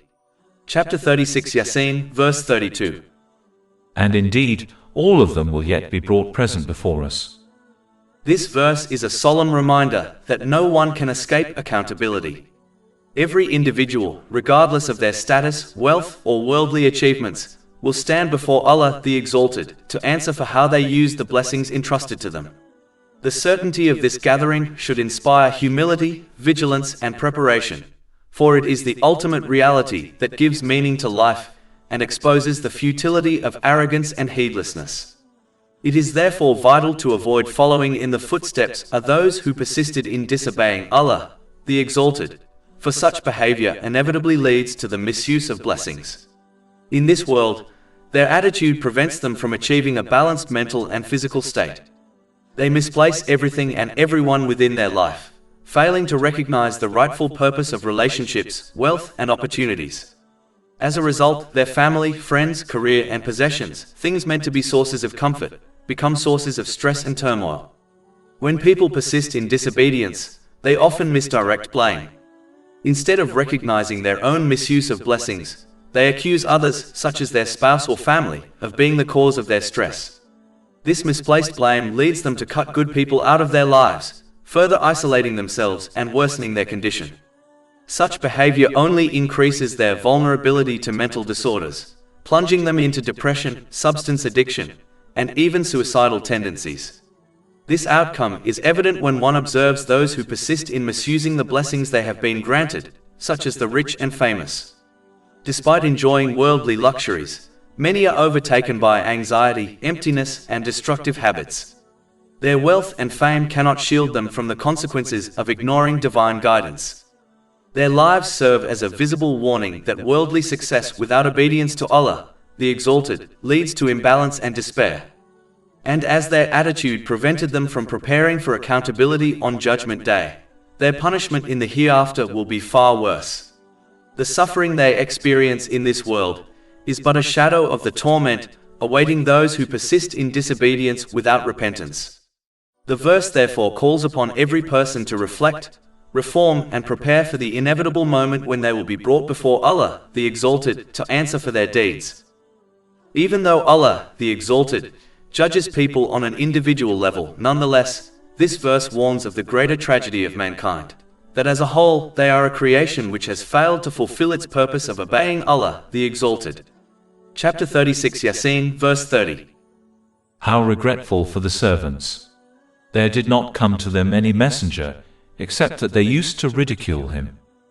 This verse is not merely a record of past events. It is a lamentation over the repeated failure of humanity to respond correctly to divine guidance. Allah, the Exalted, has sent messengers to every nation, each bearing clear signs, wisdom, and mercy. These messengers were not ordinary men, but chosen individuals entrusted with the most noble responsibility, to convey the words of Allah, the Exalted, and to guide people towards truth and salvation. Yet, the majority of people chose to ridicule them, rather than listen sincerely. Such ridicule was not harmless mockery. It was in fact a rejection of truth, a dismissal of mercy, and a refusal to acknowledge the authority of the Creator. The tragedy lies in the fact that guidance was always accessible, but arrogance, pride, and heedlessness prevented people from benefiting from it. This pattern of rejection demonstrates the weakness of human nature when dominated by desires and worldly distractions, and it highlights the immense loss suffered by those who turn away from the mercy of Allah, the Exalted. It is evident that most of mankind will not believe in Allah, the Exalted, correctly, and as a result, they will fail in both worlds to fulfill the very purpose of their creation. The purpose of human existence is not simply to live, achieve, and enjoy worldly comforts, but to worship Allah, the Exalted, and to live in obedience to Him. Worship here is not limited to ritual acts, but encompasses every aspect of life, speech, conduct, relationships, and the use of blessings. When this purpose is neglected, every worldly achievement loses its true meaning. The failure of mankind is therefore not measured by a lack of progress or advancement, but by their refusal to acknowledge and obey their Creator. This failure results in loss in both realms, in this life, through imbalance, misguidance, and inner turmoil, and in the hereafter, through punishment and regret. The verse therefore serves as a stark reminder that success is not defined by worldly standards, but by obedience to Allah, the Exalted.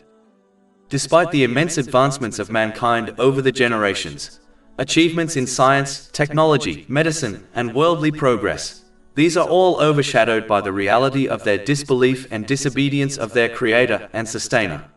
Humanity has reached the moon, split the atom, and built vast empires. Yet these accomplishments cannot erase the fact that many have turned away from the one who granted them intellect and ability. Their progress may appear impressive in worldly terms, but it is hollow when divorced from faith. The verse reminds us that worldly success without obedience to Allah, the Exalted, is ultimately meaningless, for it does not fulfill the true purpose of creation. The tragedy of mankind is that they celebrate their achievements while ignoring the very source of their ability, thereby turning blessings into a means of arrogance rather than gratitude. Reflecting on this sad truth helps one to realign their intentions, speech, and actions. It awakens the heart to the danger of following the majority blindly, for the majority often persist in disobedience. The believer is called to sincerity, humility, and obedience, so that they may succeed in both worlds. This reflection encourages a person to examine their life carefully. Are they using their blessings correctly? Are they aligning their actions with divine guidance? Are they preparing for accountability? By asking these questions, One avoids joining the majority, who ridicule guidance and persist in disobedience. Reflection transforms knowledge into wisdom, and wisdom into action, ensuring that faith is not merely a claim but a lived reality. Those who ignore this lesson suffer not only in the hereafter, but also in this world. Their disobedience leads to imbalance in their mental and physical state. They misplace everything and everyone within their life, turning blessings into burdens and relationships into sources of stress. Family becomes a source of conflict, wealth becomes a source of anxiety, and health becomes neglected. This is the natural consequence of failing to live according to divine guidance. By contrast, those who reflect and realign their lives find balance, peace, and purpose. They use their blessings correctly. They place people and possessions in their rightful place, and they prepare themselves for accountability before Allah, the Exalted. In this way, they secure tranquility in this world, and everlasting success in the hereafter. Their lives become testimonies of gratitude, their actions become shields against regret, and their hearts become anchored in the certainty that obedience to Allah, the Exalted, is the only path to true success. After recounting an event from the past which highlights the importance of obeying Him, Allah, the Exalted, turns attention to the signs embedded within creation itself, signs that unmistakably indicate His oneness and establish that He alone deserves obedience. Chapter 36 Yaseen, verse 33. And a sign for them is the dead earth. We have brought it to life. This verse directs the human mind to reflect upon the natural cycle of life and death that occurs within the earth. The barren land, lifeless and unproductive, is revived by the rain sent down by Allah, the Exalted. This transformation is not only a physical phenomenon, but also a spiritual sign, reminding people that the one who revives the earth is also capable of reviving hearts and resurrecting the dead. The contrast between lifeless soil and flourishing vegetation is a visible proof of divine power, urging humanity to acknowledge that such processes are not random, but carefully governed by the Creator. Through the rain, Allah, the Exalted, revives barren land, bringing forth crops and vegetation. It is often observed that similar plots of land may receive rain, yet one will flourish while the other remains barren. This phenomenon demonstrates that the power of life is not random, nor is it within human control. It lies solely with Allah, the Exalted. Despite the remarkable agricultural advancements achieved by mankind, people remain incapable of granting life to a lifeless seed. They may cultivate, irrigate, and engineer methods of farming, but the spark of life itself is beyond their reach. The ability to initiate life belongs exclusively to Allah, the Exalted, who governs all outcomes and reminds humanity of their dependence upon Him. Chapter 36 Yaseen, verses 33 to 34. And brought forth from it grain, and from it they eat. And we placed therein gardens of palm trees and grapevines. Here Allah, the Exalted, draws attention to the sustenance that people consume daily. Grain, fruits, and gardens are not merely natural products, but deliberate signs of divine mercy. The variety of crops, their taste, their nutritional value, and their abundance all point to the wisdom of Allah, the Exalted. These provisions are reminders that human beings are constantly nourished by His generosity, and that every meal they eat is a gift from Him. The verse highlights that sustenance is not guaranteed by human effort alone, but is ultimately dependent upon divine will. Furthermore, the stability of the earth itself is a sign of divine design. As the planet spins at immense speed, mountains have been created as pegs to stabilize it, thereby allowing life to flourish upon it. This stabilizing role is essential, for without it the earth would not be suitable for habitation. Beyond their stabilizing function, mountains serve as reservoirs, retaining and purifying acidic rain so that it becomes suitable for farming, drinking, and sustaining animals. They act as natural filters, ensuring that water is preserved in a form beneficial to life. Their presence is a constant reminder, a divine wisdom, in structuring the earth to sustain humanity. Chapter 36 Yaseen, verse 34. And caused to burst forth therefrom some springs. These springs are manifestations of divine mercy, supplying fresh water essential for life. Rivers and streams flowing from mountains provide a continuous source of nourishment for people, animals, and crops. This purified water is distinct from the salty water found in seas and oceans. The separation of fresh and salt water is itself a sign of divine wisdom, for salty seas are necessary to prevent contamination from the countless corpses and waste within them. If the two waters were to mix without measure, life on earth would be detrimentally affected.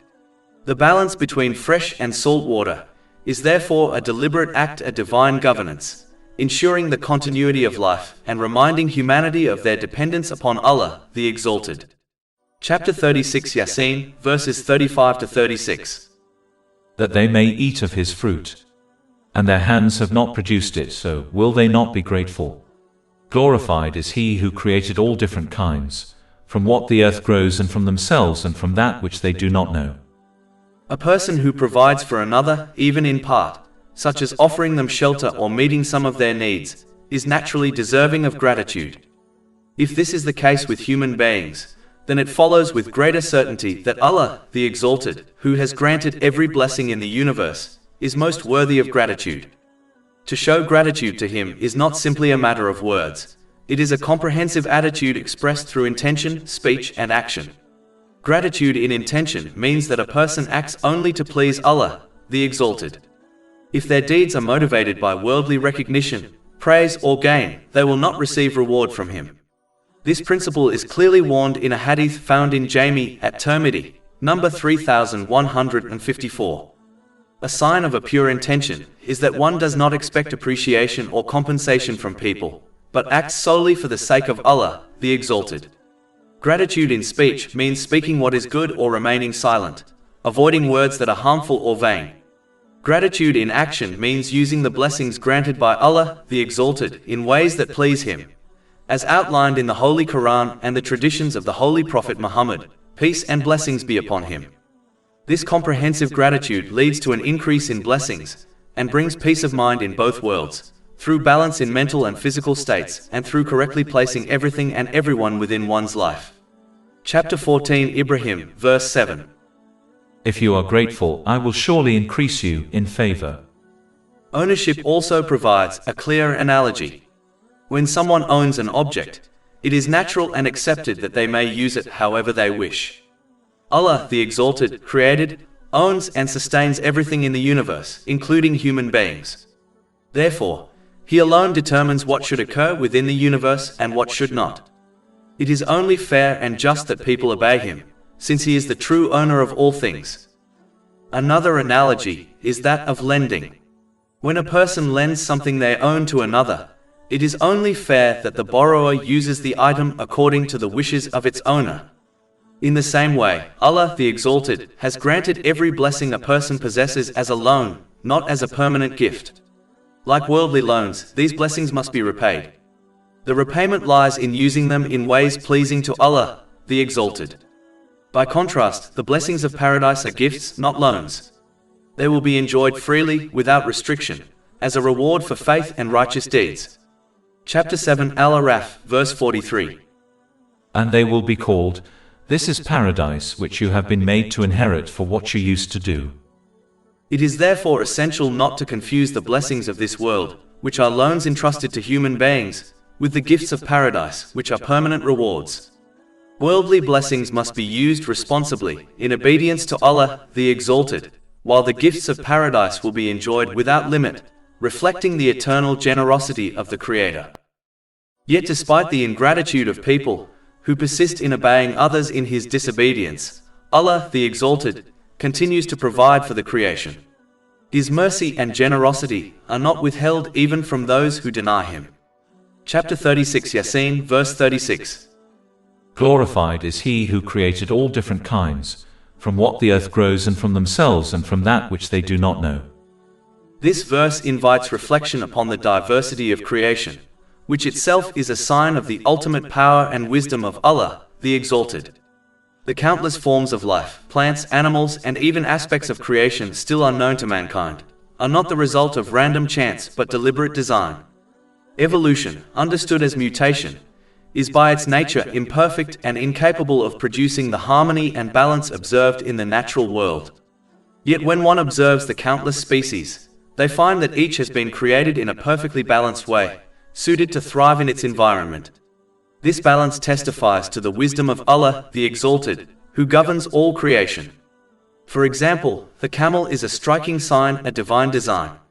It has been created to withstand extreme heat and survive long periods without water. Its body stores fat in its hump, its nostrils can close against sand, and its feet are broad to walk upon desert terrain.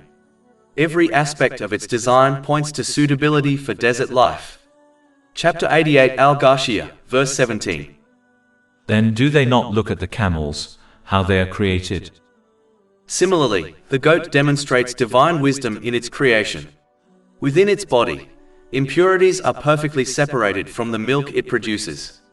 Any mixing of the two would render the milk undrinkable. Yet Allah, the Exalted, has designed the process so that pure palatable milk flows from between excretion and blood. Chapter 16 and Al, verse 66. And indeed for you in grazing livestock is a lesson. We give you drink from what is in their bellies, between excretion and blood, pure milk palatable to drinkers.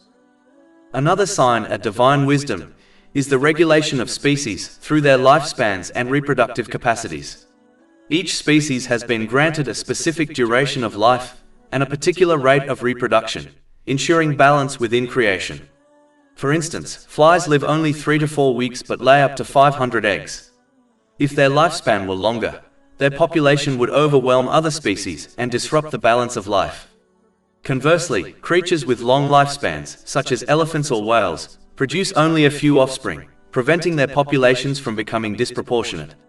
This moderation ensures that no species dominates to the detriment of others. All of this cannot be accidental, nor can the process of evolution explain such precise balance. The diversity of creation, the suitability of each species to its environment, and the regulation of populations all point to the deliberate design of Allah, the Exalted.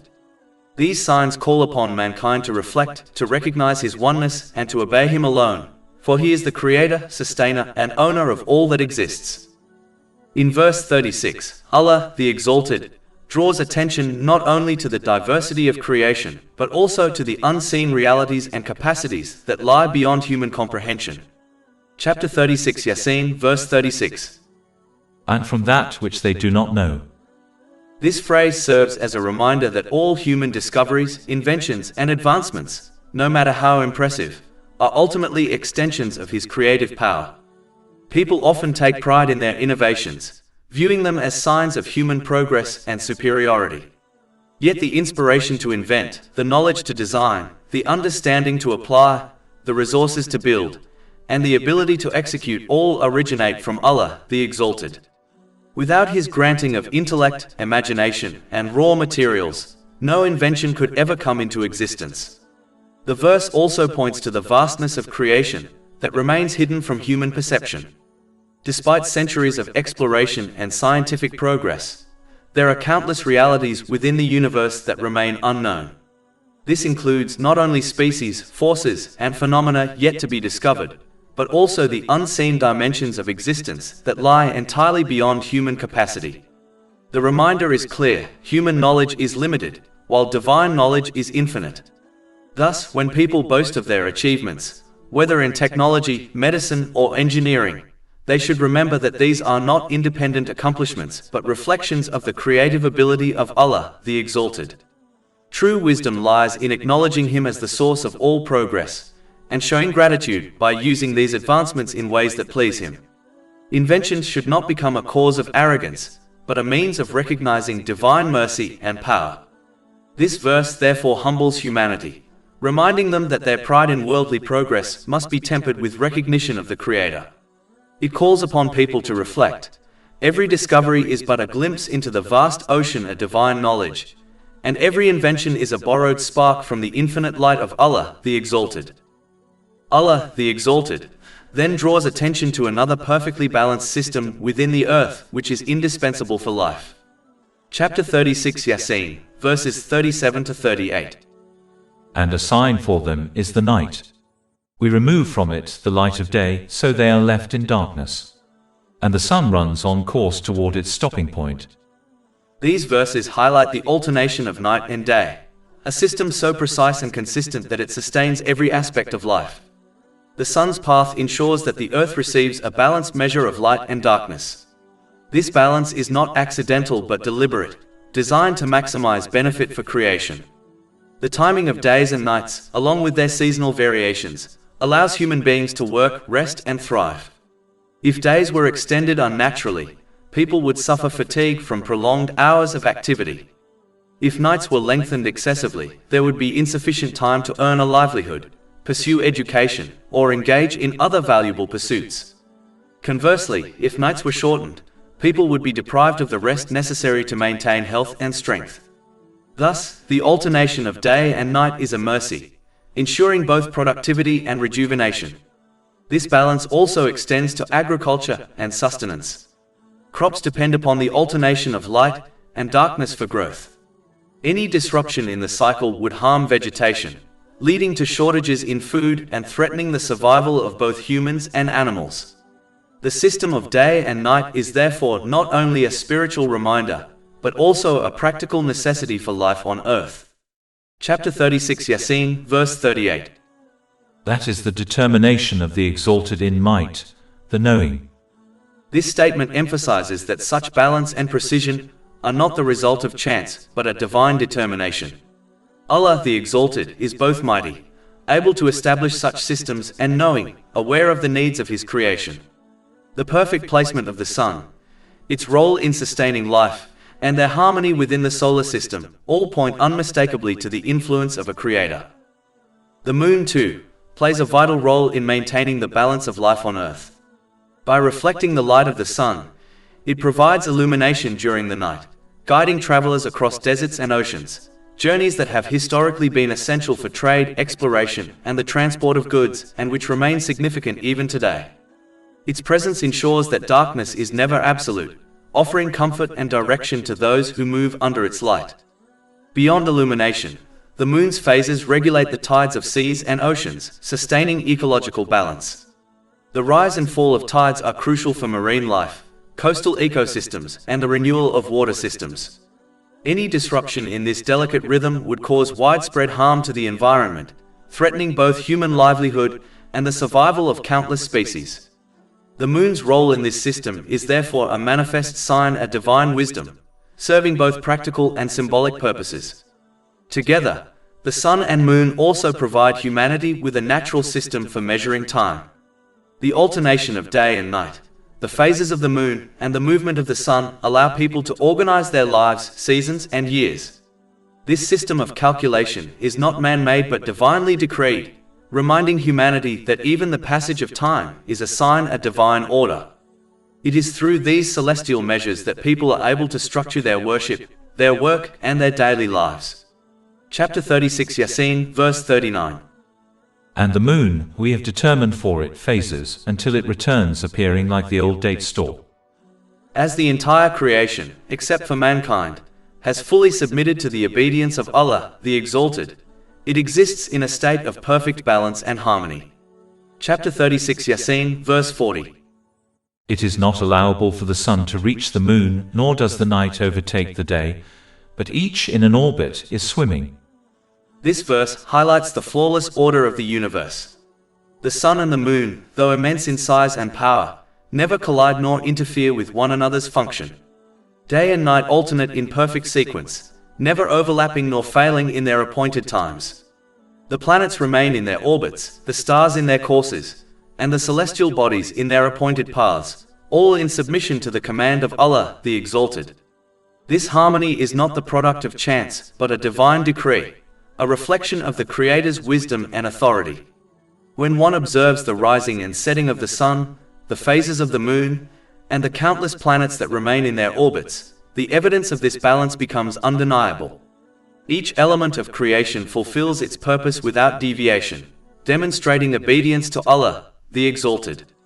This obedience ensures stability, continuity, and harmony throughout the universe.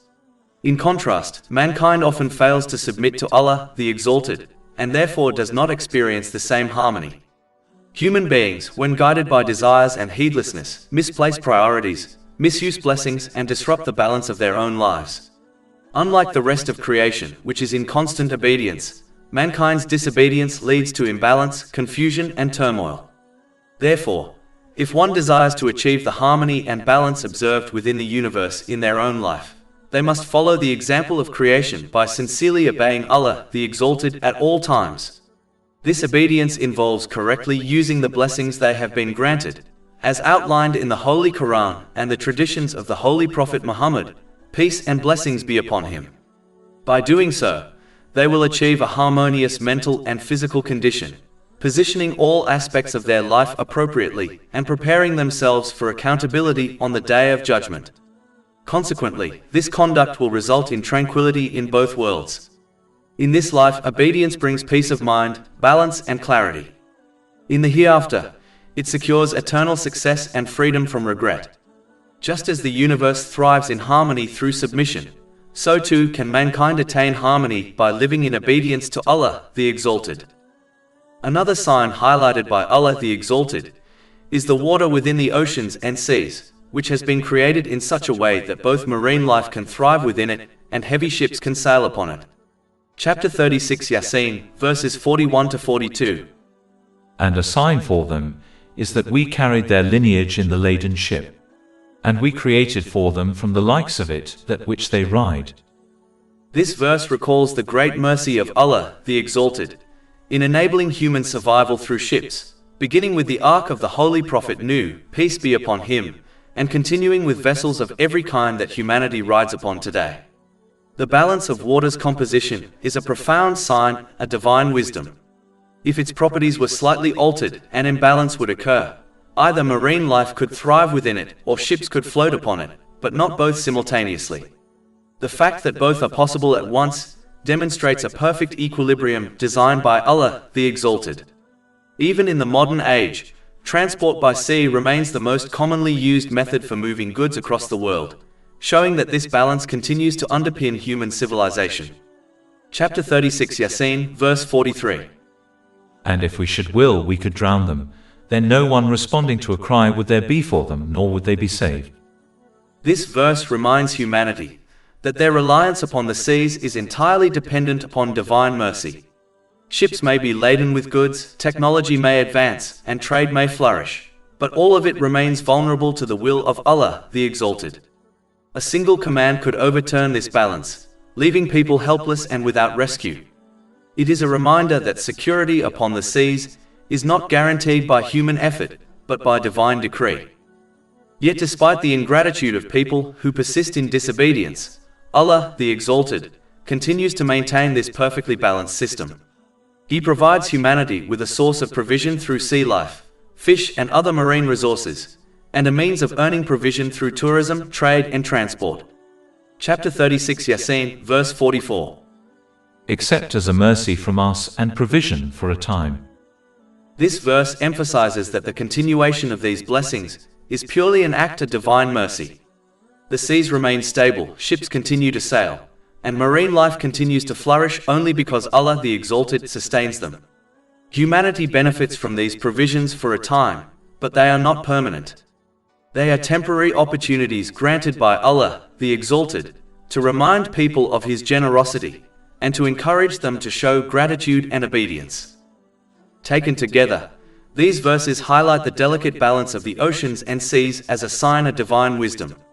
They remind humanity that their survival, trade and sustenance are dependent upon Allah, the Exalted, and that gratitude and obedience are the only fitting responses to His mercy. Obedience to Allah, the Exalted, often conflicts with the worldly desires that dominate many people's lives. As a result, they persist in disobedience, misusing the blessings they have been entrusted with. Even when reminded to reflect on their behavior and warned that such disobedience leads to imbalance, disturbing both their mental and physical state and causing them to misplace everything and everyone within their life, they remain heedless. Chapter 36 Yaseen, verse 45. But when it is said to them, beware of what is in front of you and what is beyond you. This warning is a call to consider both the immediate consequences of their actions and the ultimate accountability awaiting them. Yet, despite being told that their disobedience prevents them from preparing adequately for the Day of Judgment, many remain stubborn upon their misguidance. Their hearts are dominated by worldly ambitions and desires, and they ignore the countless examples of those before them who lived in the same way and suffered ruin in both worlds. History is filled with lessons of nations and individuals destroyed by arrogance and heedlessness.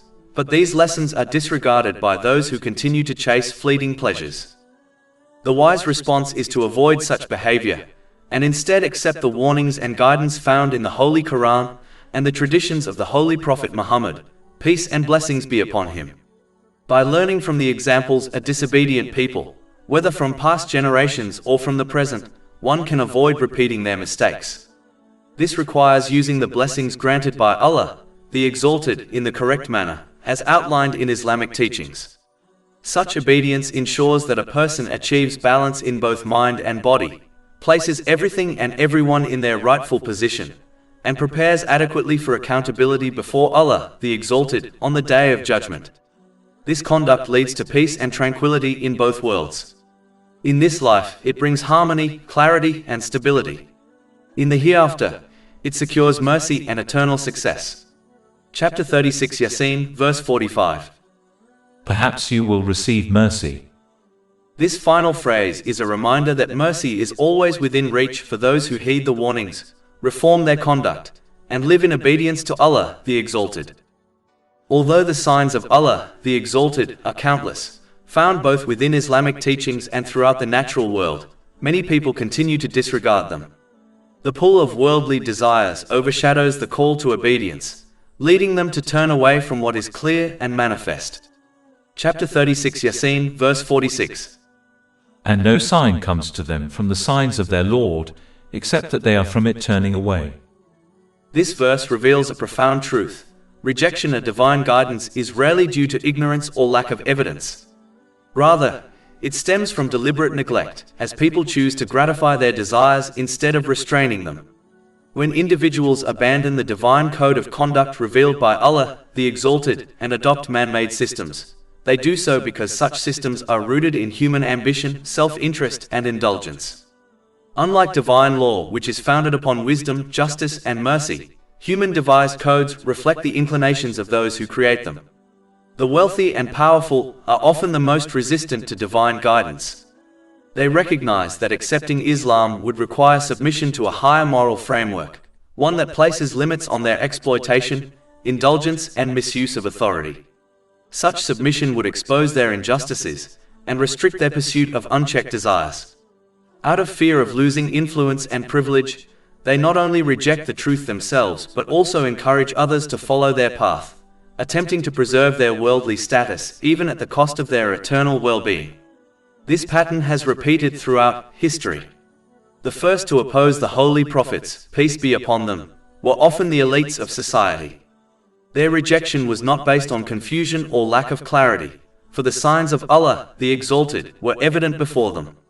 Instead, their opposition arose from arrogance, pride, and the desire to continue living according to their whims. They feared that divine guidance would dismantle their unjust systems and strip them of their privileges. Thus, the rejection of divine guidance is seldom an intellectual dispute about truth or falsehood. It is, at its core, a matter of the heart, a refusal to restrain desires and submit to the authority of the Creator. The signs are clear, the evidence is abundant, yet many turn away because they are unwilling to sacrifice their worldly desires and ambitions for peace of mind in both worlds. An example of this misguided attitude is the greed people show toward the wealth that Allah, the Exalted, has entrusted to them as a loan. Instead of repaying this loan by using it in the correct way, their greed drives them to spend it according to their own desires, and they even go so far as to criticize those who oppose their selfishness. Chapter 36 Yaseen, verse 47. And when it is said to them, spend from that which Allah has provided for you, those who disbelieve say to those who believe, should we feed one whom if Allah had willed he would have fed? You are not but in clear error. This response reflects a deeply flawed mindset. It is foolish to argue that the needy should not be helped because Allah, the Exalted, could have provided for them directly. In reality, Allah, the Exalted, grants worldly blessings such as wealth so that people may use them correctly, by aiding others and thereby earning reward in both worlds. Charity is not simply a social duty, it is a divine opportunity. If Allah, the Exalted, had chosen to provide directly for every person without need, then the chance to gain reward through generosity would not exist. The presence of the needy is itself part of the divine test, allowing people to demonstrate gratitude, compassion, and obedience. Yet greed blinds many from acknowledging this truth. They persist in misusing the blessings they have been granted, failing the test of life in this world. Their selfishness leads to imbalance in both mental and physical states. They misplace priorities, misuse relationships, and distort the rightful purpose of wealth and resources. Instead of preparing adequately for their accountability on the day of judgment, they squander their blessings in pursuit of fleeting pleasures. The outcome of such behavior is inevitable: stress, trouble, and difficulties in both worlds. Even if they enjoy certain worldly luxuries, their inner state remains unsettled, and their hereafter will be marked by regret and punishment. By contrast, those who use the blessings they have been granted as Allah, the Exalted, commands, by aiding others and repaying the loan entrusted to them, secure balance, peace, and reward in both this life and the next, through obtaining a balanced mental and physical state, and through correctly placing everything and everyone within their life. The leaders of the disbelievers in Mecca, much like those who came before them, employed various strategies to prevent people from embracing Islam. Their resistance was rooted in fear of losing their authority and social standing. One of their methods was to demand that the punishment they were warned about should occur immediately. When it did not, they falsely used the delay as proof that the message of Islam was untrue. Chapter 36 Yaseen, verse 48. And they say, "When is this promise if you should be truthful?" Such reasoning was deeply flawed. A delay in punishment does not mean it will never arrive. Rather, it reflects the mercy of Allah, the Exalted, who grants people time to repent and reform. Those who misuse the blessings they have been given should not be deceived into thinking that the absence of immediate punishment means they are safe. Punishment may be deferred, subtle, or unrecognized, but it is inevitable for those who persist in disobedience. In this world, such arrogance prevents people from achieving balance in their mental and physical state. By misusing blessings and misplacing priorities, they turn their family, friends, career, and wealth into sources of stress instead of comfort. Persisting in disobedience leads them to blame the wrong people and circumstances for their troubles, sometimes even cutting out good and supportive individuals, such as their spouse, from their lives. This only worsens their condition, driving them into anxiety, depression, substance abuse, and even suicidal tendencies. The reality of this outcome is evident when one observes those who persist in misusing blessings, such as the rich and famous, who despite enjoying worldly luxuries, often suffer inner turmoil and collapse. More importantly, their heedlessness prevents them from preparing for accountability on the day of judgment. The punishment awaiting them in the hereafter will be far more severe than any hardship they face in this life. Chapter 36 Yaseen, verses 49 to 50. They do not await except one blast which will seize them while they are disputing. And they will not be able to give any instruction, nor to their people can they return. The journey of every soul from this world inevitably leads to the day of judgment, where accountability cannot be avoided. On that day, no further respite will be granted for repentance or reform, even if one declares faith, for the time to respond to faith is in this world, not in the hereafter. Chapter 36 Yaseen, verse 51.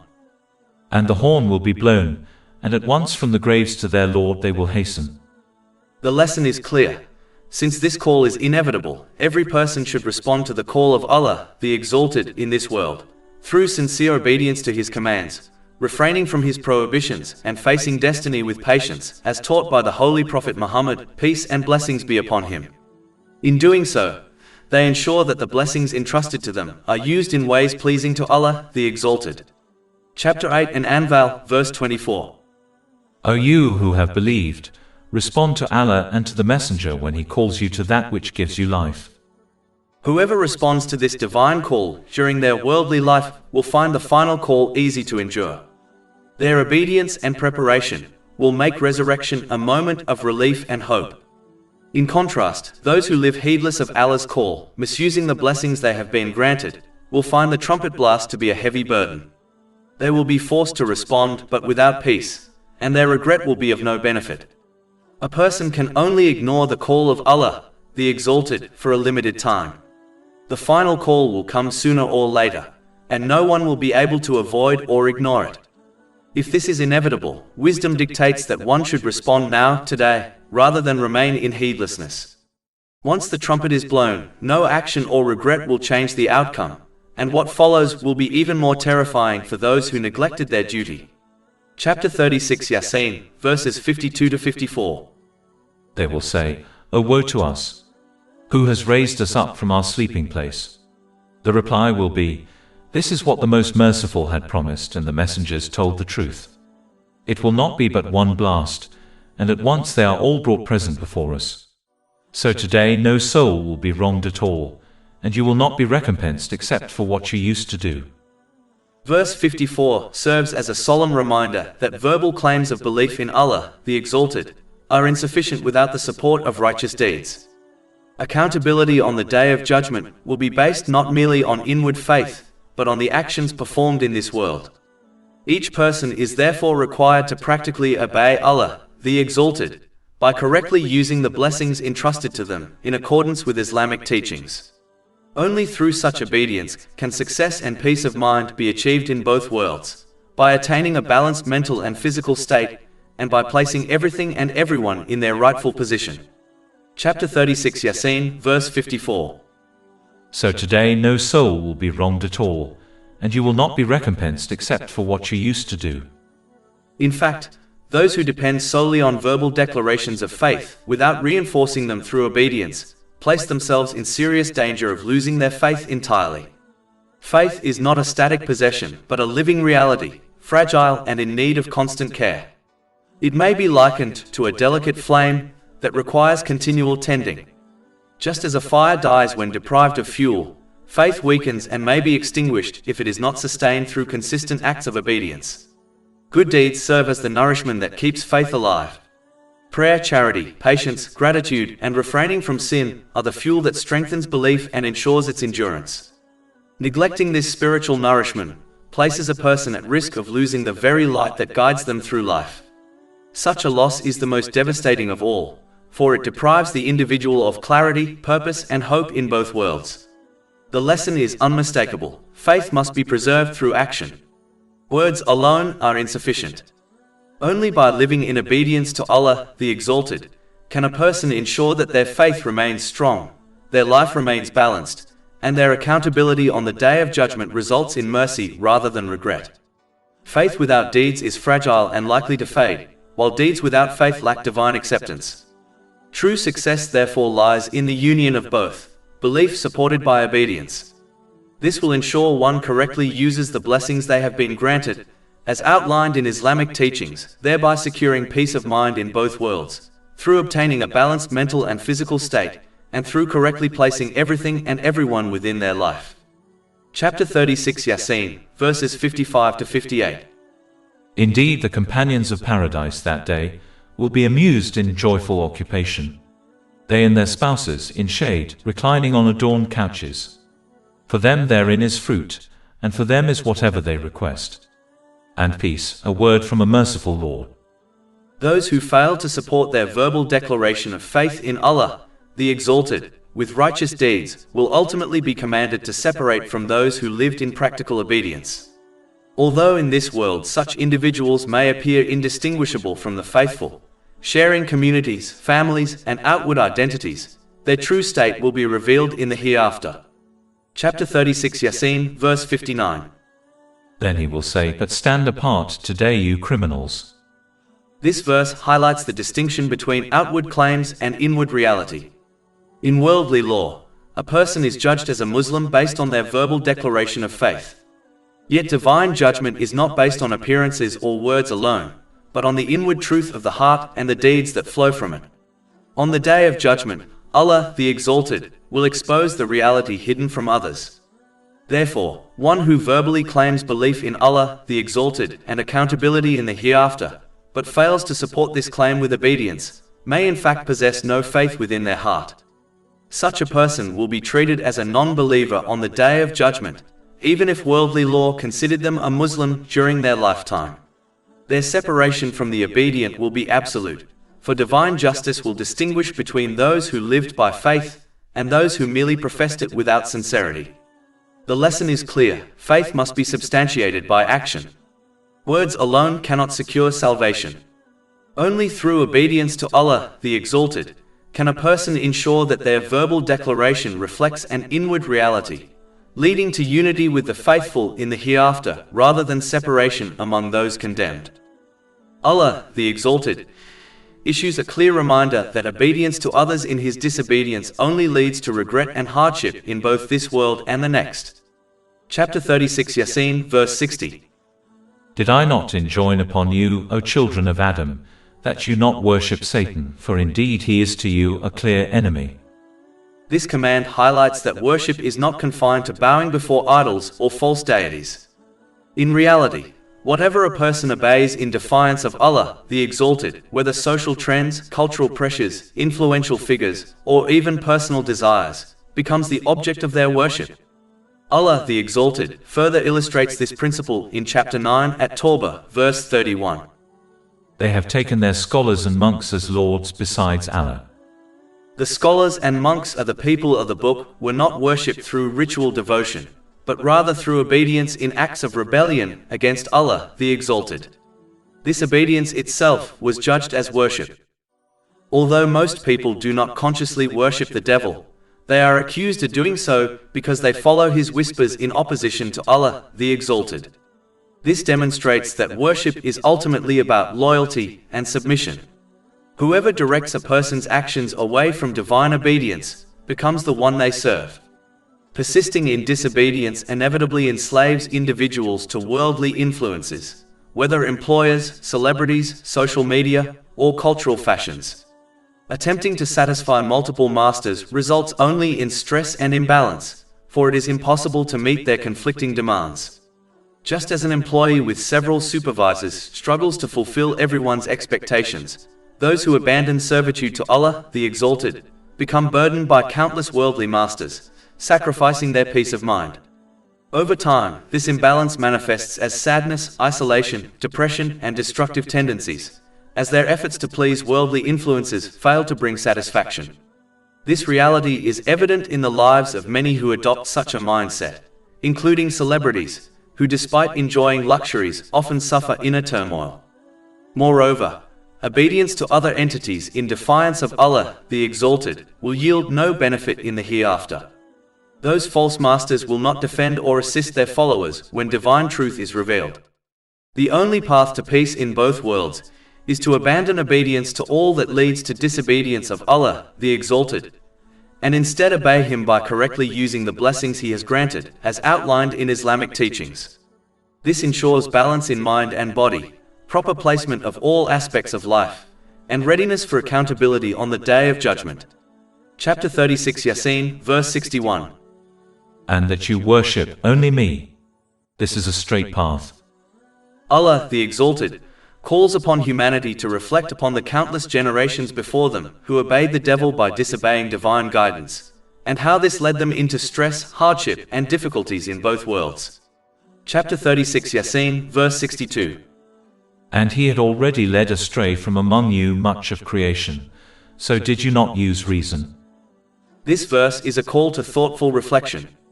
It warns against living with a narrow, self-absorbed outlook that focuses only on personal circumstances while ignoring the broader lessons available through history, personal trials, and the experiences of others. Such blindness prevents the heart from recognizing wisdom and leads to repeated mistakes. By contrast, reflection upon these lessons refines character, strengthens resolve, and brings lasting inner peace, through achieving balance in both mental and physical states, and by correctly placing everything and everyone within life. Consider, for example, the wealthy and renowned who misuse the blessings entrusted to them.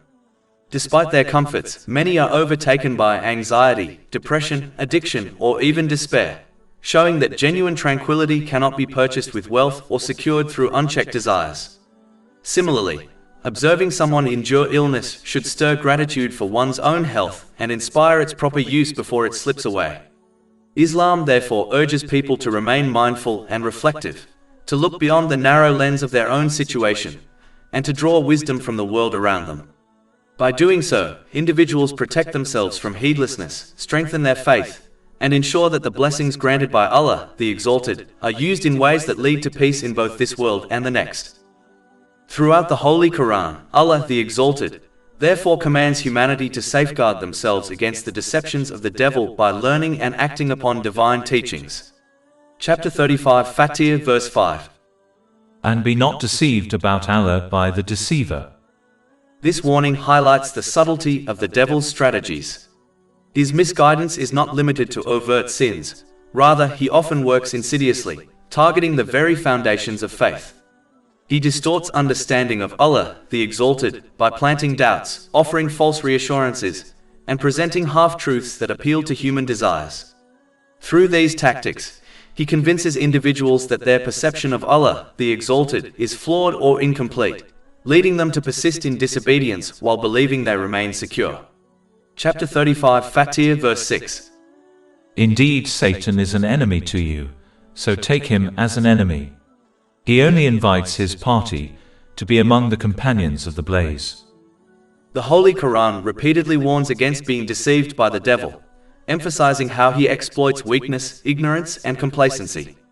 Protection against his deception requires studying the names and attributes of Allah, the Exalted, as revealed in the Holy Quran and explained by the Holy Prophet Muhammad, peace and blessings be upon him. Correct understanding of Allah, the Exalted, nurtures sound belief, inspires obedience, and guides people to use their blessings in ways pleasing to Him. Awareness that Allah, the Exalted, is all-knowing, all-wise, and all-just instills responsibility, reminding every person that each action carries consequences. Conversely, ignorance of His attributes leads to false assumptions, wishful thinking, and vulnerability to misleading whispers. For example, one who truly understands that Allah, the Exalted, is all-forgiving will strive to obey Him diligently, seeking forgiveness through sincere repentance and reform. This nurtures peace of mind, balance in mental and physical states, and proper placement of all aspects of life. In contrast, the devil deceives those who misunderstand divine forgiveness, convincing them that Allah, the Exalted, will pardon sins regardless of their actions, particularly if they have verbally professed faith. Non-believers may likewise be misled into assuming that, should Judgment Day occur, Allah, the Exalted, will forgive them despite their rejection of faith. The devil further encourages comparisons with those who commit greater crimes, fostering a false sense of security that trivializes accountability.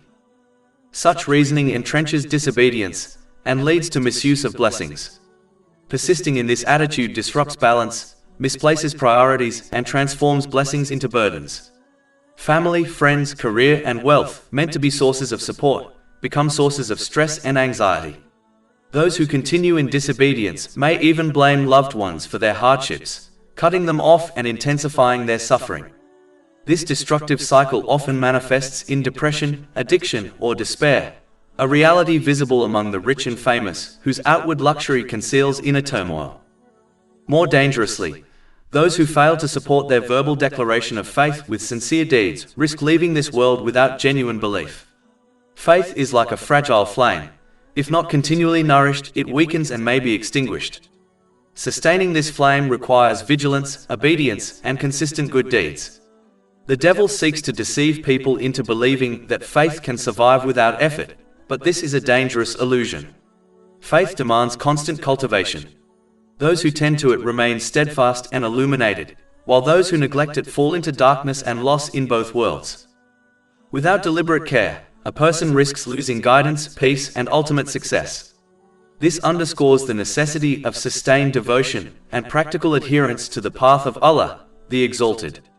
Supporting verbal faith with righteous action ensures blessings are used correctly, balance is achieved in mind and body, and accountability on the Day of Judgment is met with mercy rather than regret.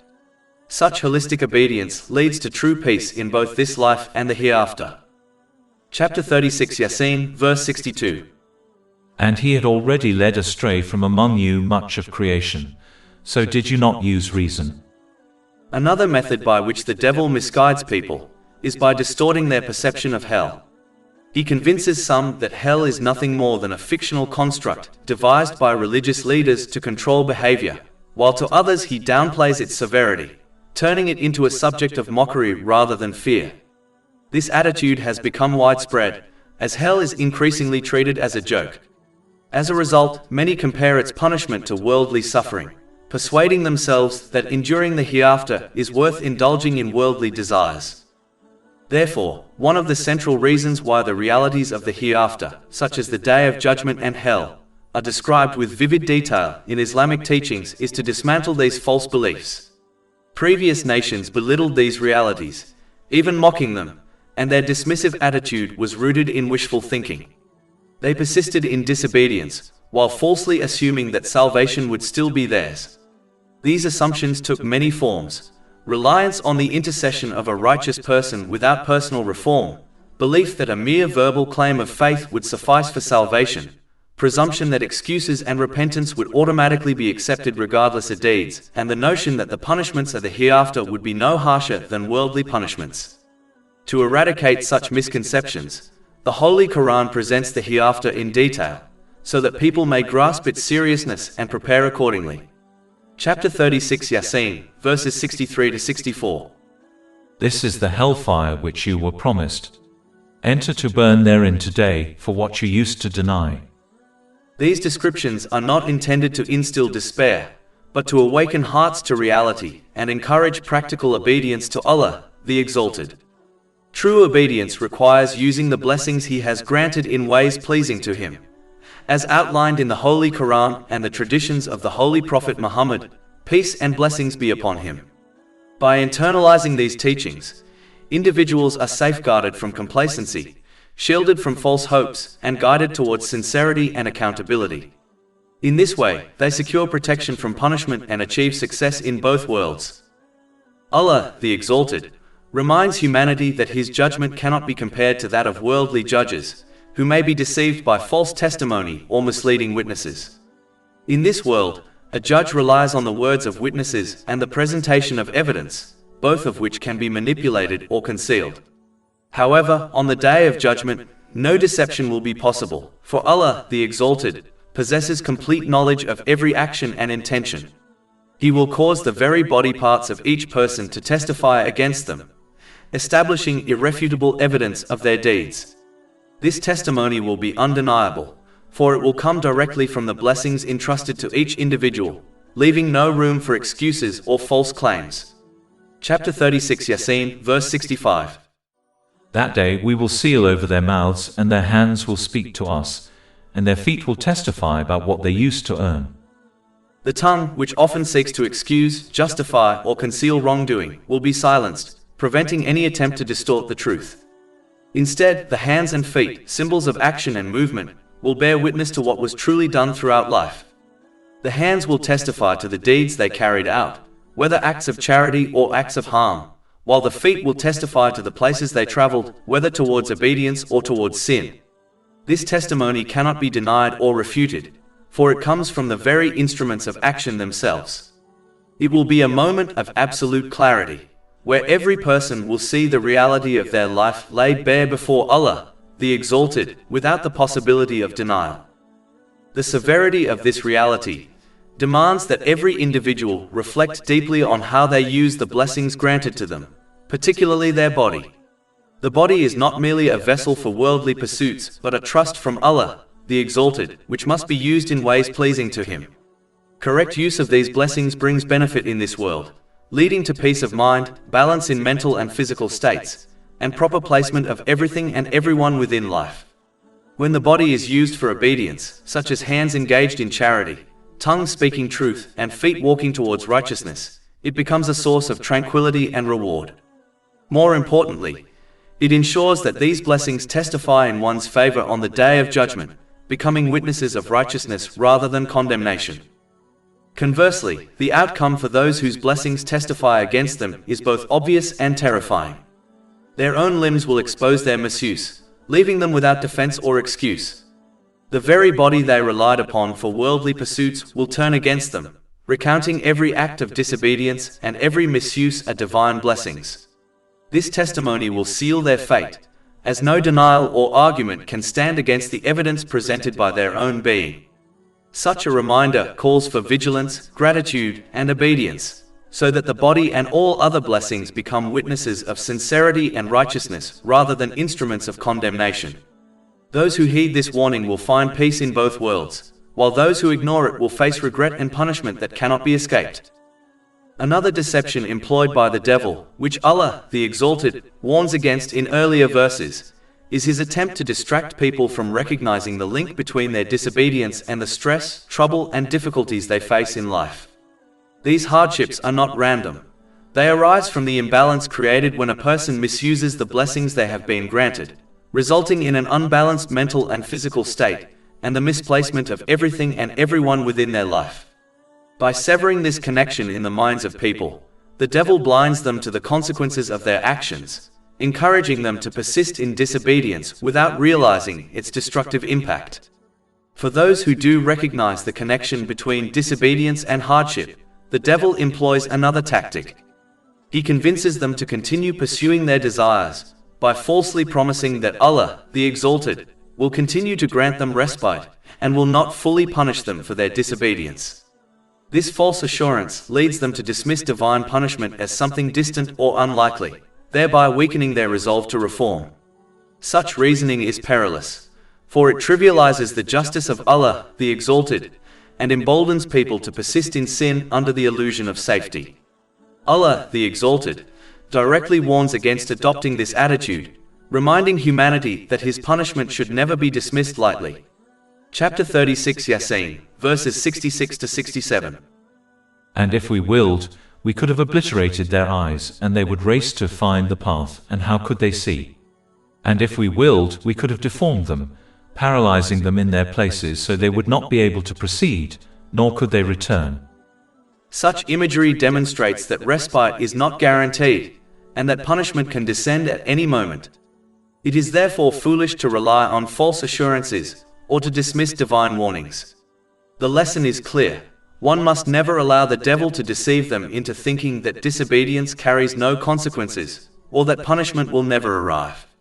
Instead, every person should strive to use the blessings granted by Allah, the Exalted, in ways pleasing to him, thereby achieving balance in mind and body, correctly placing everything and everyone within their life, and preparing adequately for accountability on the Day of Judgment. Those who heed this warning will find peace and security, while those who ignore it will face regret and punishment that cannot be escaped. Allah, the Exalted, further reminds humanity that his control over creation is absolute, and one of the clearest signs of this control is the inevitable return to weakness in both physical and mental strength as time passes.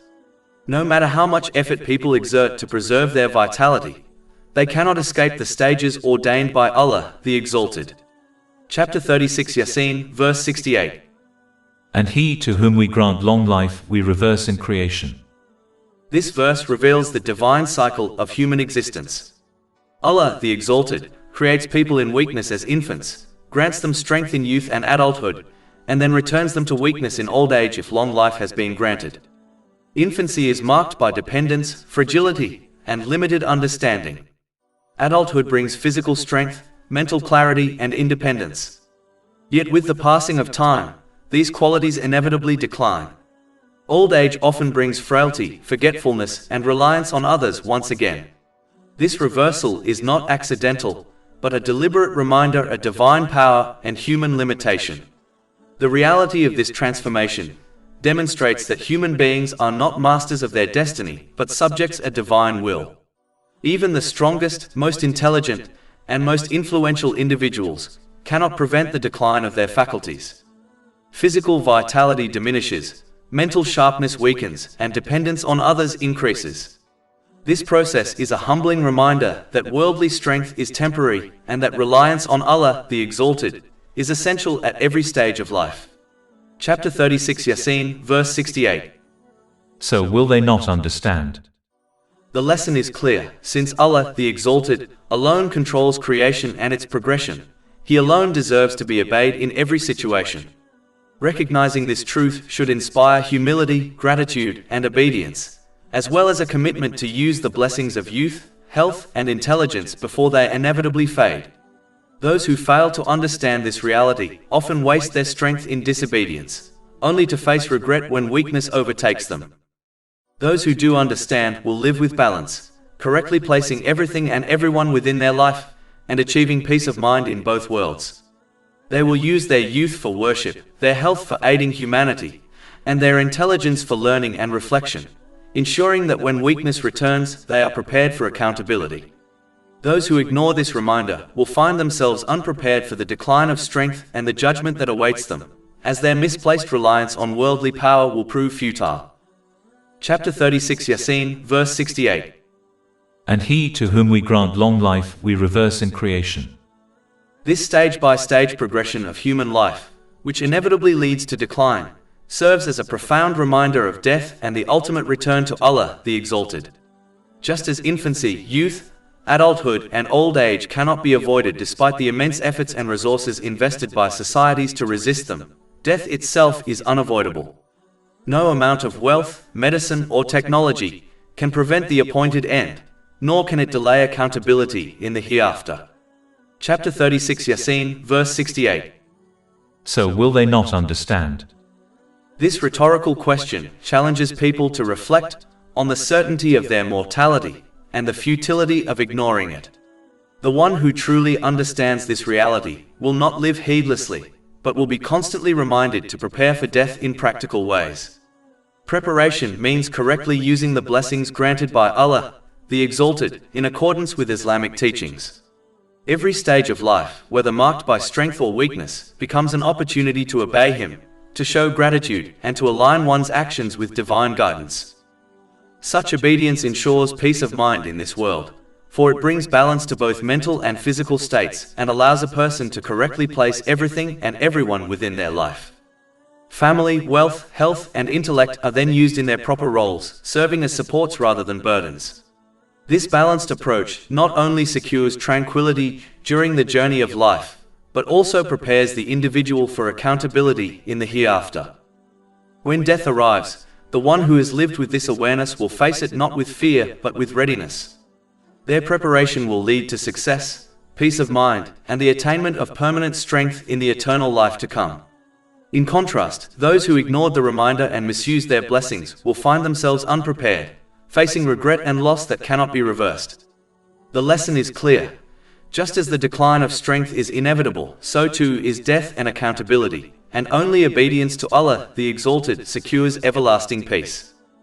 Obedience to Allah, the Exalted, often contradicts the worldly desires and ambitions of people, and for this reason many ignore the clear signs placed before them. Instead of submitting, they persist in disobedience by misusing the blessings they have been granted. This attitude was clearly demonstrated by the leaders of the non-Muslims of Mecca, who feared losing their leadership, wealth, and social influence if Islam spread among the people. Their resistance was not based on ignorance of the truth, for they had witnessed the character of the Holy Prophet Muhammad, peace and blessings be upon him, and recognized the uniqueness of the Holy Quran. Rather, their opposition stemmed from arrogance and self-interest. In their desperation, they employed various methods to discourage others from accepting Islam, including ridicule, false accusations, and attempts to undermine the credibility of the Holy Prophet Muhammad, peace and blessings be upon him. One such method was accusing him of being a poet, who composed verses and presented them as the Holy Quran, a claim designed to diminish the divine nature of the revelation and reduce it to mere human creativity. This accusation was baseless and foolish. The non-Muslims of Mecca were themselves masters of the Arabic language, renowned for their eloquence and skill in poetry. They knew well that the Holy Quran was neither poetry nor the words of any human being, for its style, depth, and wisdom were unlike anything they had ever encountered. Furthermore, they had lived alongside the Holy Prophet Muhammad, peace and blessings be upon him, for 40 years before his announcement of prophethood. During this time, they witnessed his honesty, integrity, and seriousness, and they knew he was furthest from vain pursuits such as poetry or entertainment. Chapter 10 Yunus, verse 16. For I had remained among you a lifetime before it. Then will you not reason? This verse reminds them that his life was an open book before them, free of deceit or frivolity, and that their accusation was nothing more than a desperate attempt to deny the truth. And chapter 36 Yaseen, verse 69. And we did not give Prophet Muhammad knowledge of poetry, nor is it befitting for him. It is not but a reminder and a clear Quran. This declaration makes clear that the Holy Quran is not poetry, nor does it resemble it in any way. Unlike poetry, which often relies on embellishment, metaphor, and imaginative expression, the Holy Quran is entirely free from exaggeration, falsehood, aimless dialogue, lewdness, ambiguity, and concepts that cannot be acted upon. Every verse of the Holy Quran is purposeful, precise, and practical, guiding individuals toward moral refinement, spiritual elevation, and the correct ordering of their lives. Its words are not ornamental or designed merely to entertain. They are directives that shape conduct, purify the heart, and establish justice within society. The Holy Quran speaks with clarity and authority, addressing the deepest needs of the human soul, and providing solutions for both individual and collective challenges. It does not indulge in fanciful imagery or empty rhetoric, but instead offers timeless principles that remain relevant across all ages and circumstances. By contrast, poetry, though often eloquent and aesthetically pleasing, frequently relies on exaggeration and artistic devices that may entertain or inspire but do not necessarily provide actionable guidance or enduring principles by which to live. Poetry can glorify vices, exaggerate realities, or dwell on themes of vanity and desire, whereas the Holy Quran consistently calls to truth, righteousness, and accountability before Allah the Exalted. Poetry may stir emotion, but it does not establish a framework for life, nor does it guarantee spiritual elevation or moral clarity. Its impact is limited to the imagination and emotions of its audience, often fading with time or changing with cultural trends. The Holy Quran, however, penetrates the heart and mind with divine wisdom, offering a comprehensive system of belief and practice that secures peace in this world and salvation in the hereafter. To equate the Holy Quran with poetry is therefore a profound error. The Holy Quran transcends the limitations of human composition, combining unmatched eloquence with timeless wisdom and practical instruction. It is not a work of art for admiration alone, but a divine revelation intended to transform individuals and societies. Its purpose is to guide humanity to salvation, to establish justice, and to nurture sincerity and obedience to Allah the Exalted. The Holy Quran is a living miracle, unmatched in its linguistic perfection and unchallenged in its depth of meaning, serving as both a reminder and a clear proof of divine authority. Only those who fail to grasp this distinction would attempt to compare the Holy Quran with poetry, for the two are utterly incomparable in both purpose and effect. The Holy Quran is the speech of Allah, the Exalted, eternal in wisdom and flawless in guidance, while poetry remains the product of human imagination, limited in scope and fleeting in impact. Poetry may entertain or inspire for a moment, but the Holy Quran transforms lives, reforms societies, and prepares humanity for accountability before Allah the Exalted. It is the ultimate source of truth and guidance, a mercy for all creation, and a light that will never fade. Chapter 36 Yaseen, verse 69. It is not but a reminder and a clear Quran.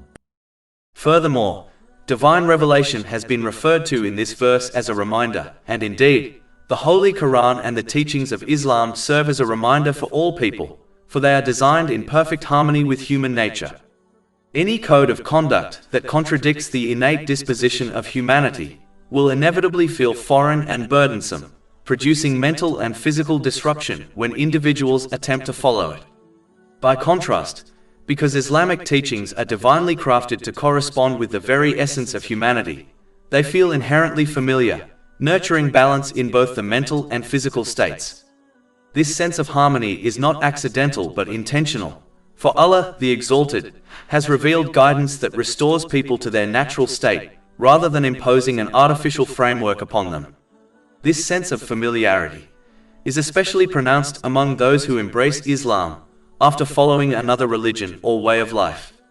Many converts testify that even without prior study, the principles of Islam resonate deeply within them, as though they are rediscovering something already inscribed upon their hearts. This is because Islam does not impose foreign codes of conduct upon human beings.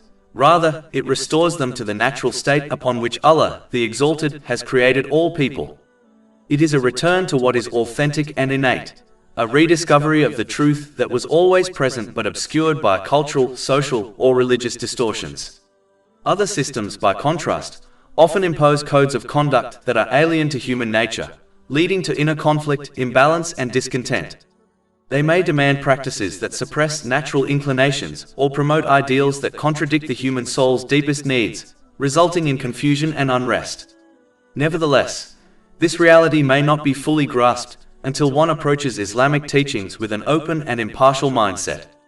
Prejudice, arrogance, or blind attachment to inherited traditions can veil the heart from recognizing the harmony between revelation and human nature. When individuals cling to pride or inherited customs without reflection, they may dismiss divine guidance as restrictive or foreign. Yet when approached sincerely, with humility and openness, divine guidance reveals itself not as a burden or limitation, but as a reminder that restores balance, cultivates tranquility, and directs humanity towards its true purpose. It becomes evident that the Holy Quran is not an imposition but a restoration, aligning human beings with the natural order established by Allah, the Exalted. In this way, revelation becomes both a mirror and a compass. It is a mirror that reflects the innate truth already within the human soul, reminding each person of the divine imprint upon their nature. It is also a compass that guides the soul towards peace of mind in both worlds, through achieving a balanced mental and physical state, and through correctly placing everything and everyone within their life. The Holy Quran does not merely instruct, it awakens, reminding humanity of what they already know deep within themselves, and directing them towards the path of obedience, gratitude, and ultimate success.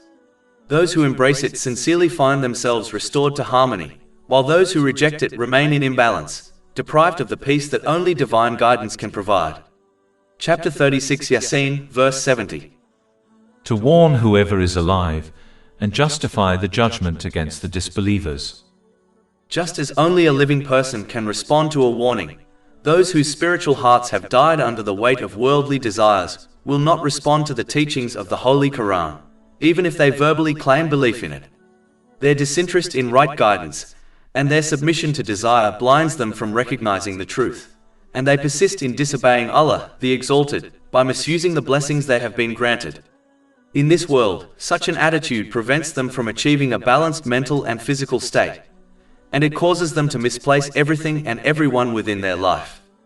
Instead of finding peace and order, they experience confusion and imbalance as their blessings, meant to be sources of support, become burdens. As a result, everything within their life, including family, friends, career, and wealth, becomes a source of stress rather than comfort.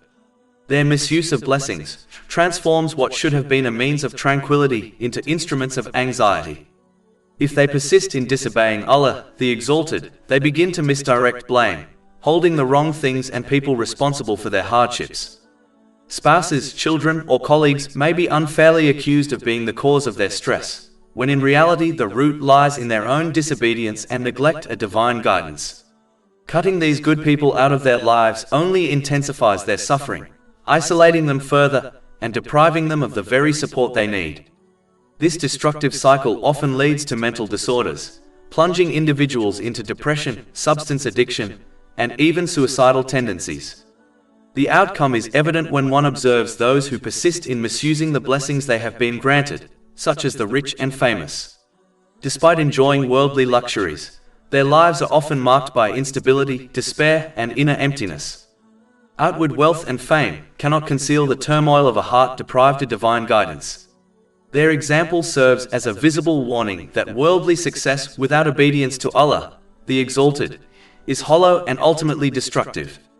Most gravely, this attitude prevents them from preparing for accountability on the Day of Judgment.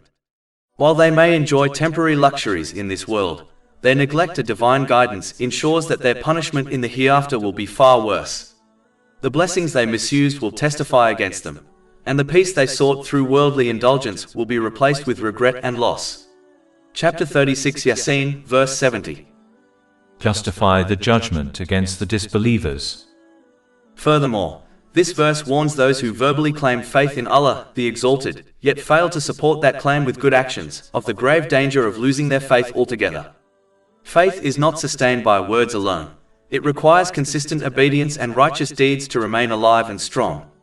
It is vital to understand that faith resembles a delicate plant, which must be nourished with acts of obedience in order to flourish and survive. Just as a plant deprived of nourishment such as sunlight, water, and care will inevitably wither and die, so too may the faith of a person perish if it is not sustained through good deeds. Neglecting good deeds leaves faith vulnerable, weak, and eventually extinguished. This is the greatest loss, for it deprives a person of guidance in this world and salvation in the hereafter. The analogy of faith as a plant underscores the necessity of constant attention and cultivation.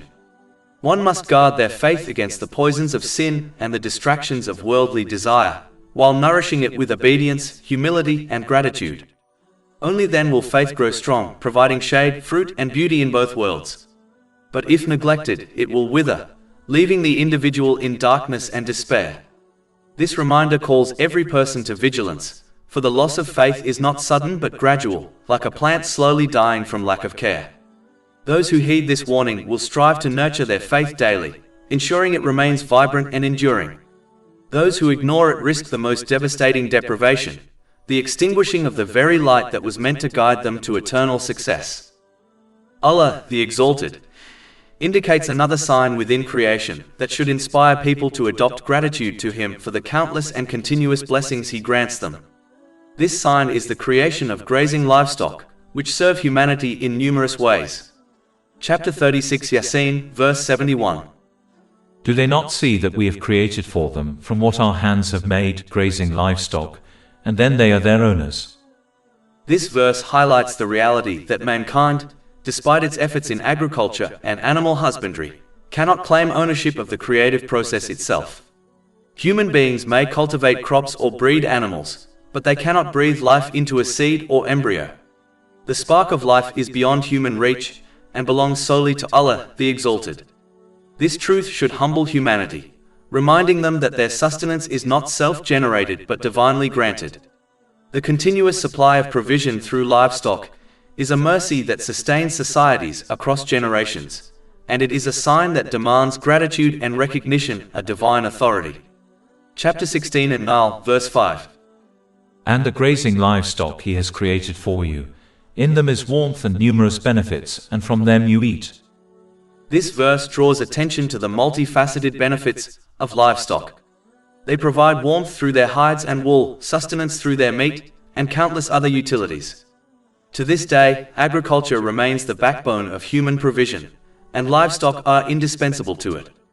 They are not only a source of food, but also a source of clothing, shelter, and tools. The precision of their creation is a miracle in itself. Consider the goat, whose body has been designed with such perfection that impurities within its system are completely separated from the milk it produces. If these impurities were to mix with the milk, it would be rendered unsuitable for consumption. Yet Allah, the Exalted, ensures that what emerges is pure, wholesome, and palatable. Chapter 16 and Nal, verse 66. And indeed for you in grazing livestock is a lesson. We give you drink from what is in their bellies, between excretion and blood, pure milk palatable to drinkers. This verse is a reminder that even the most basic provisions, such as milk, are the result of divine wisdom and mercy. Human beings consume it daily, often without reflecting on the miraculous process that makes it possible. Beyond sustenance, Allah, the Exalted, has provided people with sources of income through various businesses, such as agriculture, which are only possible because of the blessings He has granted. These businesses not only provide provision, but also bring joy to their owners and ensure that economies remain strong and stable. Chapter 16 and Nal, verse 6.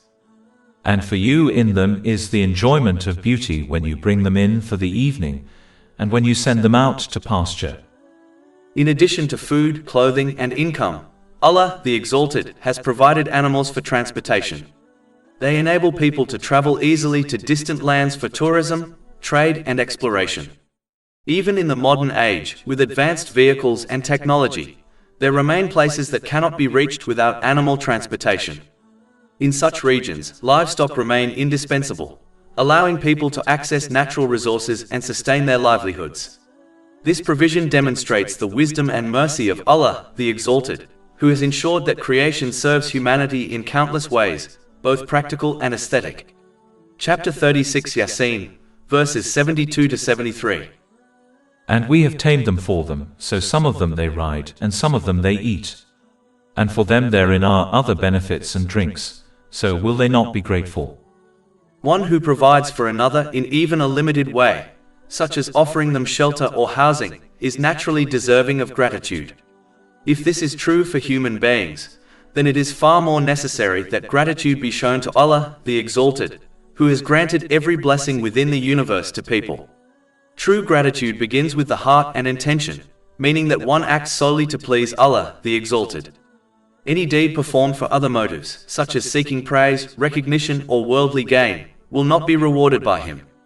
This principle is emphasized in a hadith found in Jami at Tirmidhi, number 3154, which warns that actions are judged by their intentions. A clear sign of sincerity is that a person does not expect appreciation or compensation from others, but finds contentment in the pleasure of Allah, the Exalted, alone. Gratitude also manifests through speech. This involves using the tongue only for what is good, such as praising Allah, the Exalted, speaking truth and encouraging righteousness, or otherwise remaining silent when no good words can be spoken.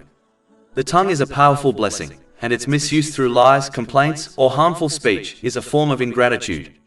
By contrast, a tongue that remembers Allah, the Exalted, and speaks with kindness is a tongue that fulfills its purpose. Gratitude further appears in one's actions. This means using the blessings granted by Allah, the Exalted, in ways that please Him, as outlined in the Holy Quran and the traditions of the Holy Prophet Muhammad, peace and blessings be upon him. Wealth should be spent in charity, health should be used in worship, and knowledge should be shared for benefit. When blessings are used correctly, Allah, the Exalted, increases them. Chapter 14, Ibrahim, verse 7. If you are grateful, I will surely increase you in favor. This increase is not limited to material gain, but includes tranquility, balance in mental and physical states, and success in both worlds. Gratitude ensures that everything and everyone within life is placed in their proper position, preventing disorder and stress. Ownership also illustrates this truth. When a person owns something, it is accepted that they may use it however they wish. Since Allah, the Exalted, created, owns, and sustains everything in the universe, including people, He alone has the right to decide what should occur within it. Therefore, obedience to Him is not only fair but necessary, for He is the rightful owner of all. Similarly, when someone lends an item to another, it is only fair that the borrower uses it according to the wishes of its owner. Allah, the Exalted, has granted every blessing in this world as a loan, not as a gift. Like worldly loans, these blessings must be repaid, and the only way to repay them is to use them in ways pleasing to Allah, the Exalted. By contrast, the blessings of paradise are gifts freely granted to the righteous, and they may be enjoyed without restriction. Chapter 7, Al-Araf, verse 43. And they will be called, "This is paradise which you have been made to inherit for what you used to do." A person must therefore never confuse the blessings of this world, which are temporary loans, with the gifts of paradise, which are eternal rewards. Worldly blessings must be used responsibly, with obedience and gratitude, while the gifts of paradise will be enjoyed freely as the fruit of righteous deeds. Recognizing this distinction inspires humility, responsibility, and hope, ensuring that one lives with gratitude in this world, and prepares for the eternal gifts of the hereafter. Throughout history, there have been communities who acknowledged the existence of Allah, the Exalted, yet misunderstood His perfection by attributing human weaknesses to Him. They imagined Him to be like a worldly monarch, who required assistance to manage his dominion. Just as kings appoint governors to oversee their territories, they assumed Allah, the Exalted, delegated authority to angels or other beings. This false assumption led them to worship these entities, hoping to gain favor and intercession through them. In reality, this practice allowed them to continue pursuing their worldly desires, while convincing themselves that salvation was assured through the intervention of others. Chapter 36, Yaseen, verse 74. But they have taken besides Allah false deities that perhaps they would be helped. Sadly, this misconception has also appeared among some Muslims, who devote time, wealth, and energy to venerating spiritual figures believed to hold special access to Allah, the Exalted. They treat these individuals as intermediaries, imagining that gifts, exaggerated respect, or devotion to them will secure divine favor. Chapter 36, Yaseen, verse 75. They are not able to help them. This belief stands in direct contradiction to Islamic teachings. The holy prophets, peace be upon them, were never gatekeepers to Allah, the Exalted. They did not seek personal gain, nor did they claim exclusive authority over divine mercy. Their mission was to illuminate the path of obedience, teaching people how to attain Allah's pleasure directly through worship, sincerity, and righteous deeds. Their role was to guide, not to stand between humanity and their Creator. For example, chapter 2 Al-Baqarah, verse 186.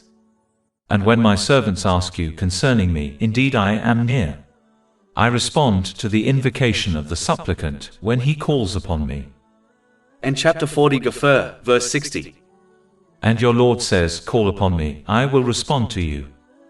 Chapter 2 Al-Baqarah, verse 255. Who is it that can intercede with him except by his permission?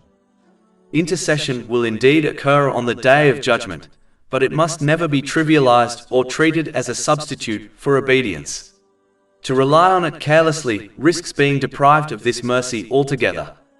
Often, those who disparage or misuse the concept of intercession do so out of complacency, neglecting to use their blessings in accordance with Islamic principles while still expecting salvation through others. Such negligence may even result in the Holy Prophet Muhammad, peace and blessings be upon him, testifying against them. Chapter 25 Al-Furqan, verse 30. And the Messenger has said, O my Lord, indeed my people have taken this Quran as a thing abandoned. This warning is directed specifically at Muslims, for they alone have acknowledged and embraced the Holy Quran. Non-Muslims, having never accepted its guidance, cannot be described as abandoning it. The verse therefore highlights the betrayal of those who profess faith, yet neglect the very scripture that defines their identity. If the Holy Prophet Muhammad, peace and blessings be upon him, bears witness against a Muslim on the Day of Judgment, the outcome will be severe, for such testimony confirms their abandonment of divine trust. Even in cases where intercession is granted, negligence may not prevent entry into hell. At most, it may reduce the intensity or duration of punishment. This reality underscores the seriousness of complacency. It must be understood that even the briefest experience of hell is unbearable, far beyond human endurance. To rely solely on intercession without striving sincerely in this world is therefore a dangerous illusion, one that undermines the very purpose of revelation and strips faith of responsibility. True salvation lies in obedience, gratitude, and direct devotion to Allah, the Exalted, not in misplaced reliance on others. It is important to recognize that idols are not the only false deities that people may end up worshipping.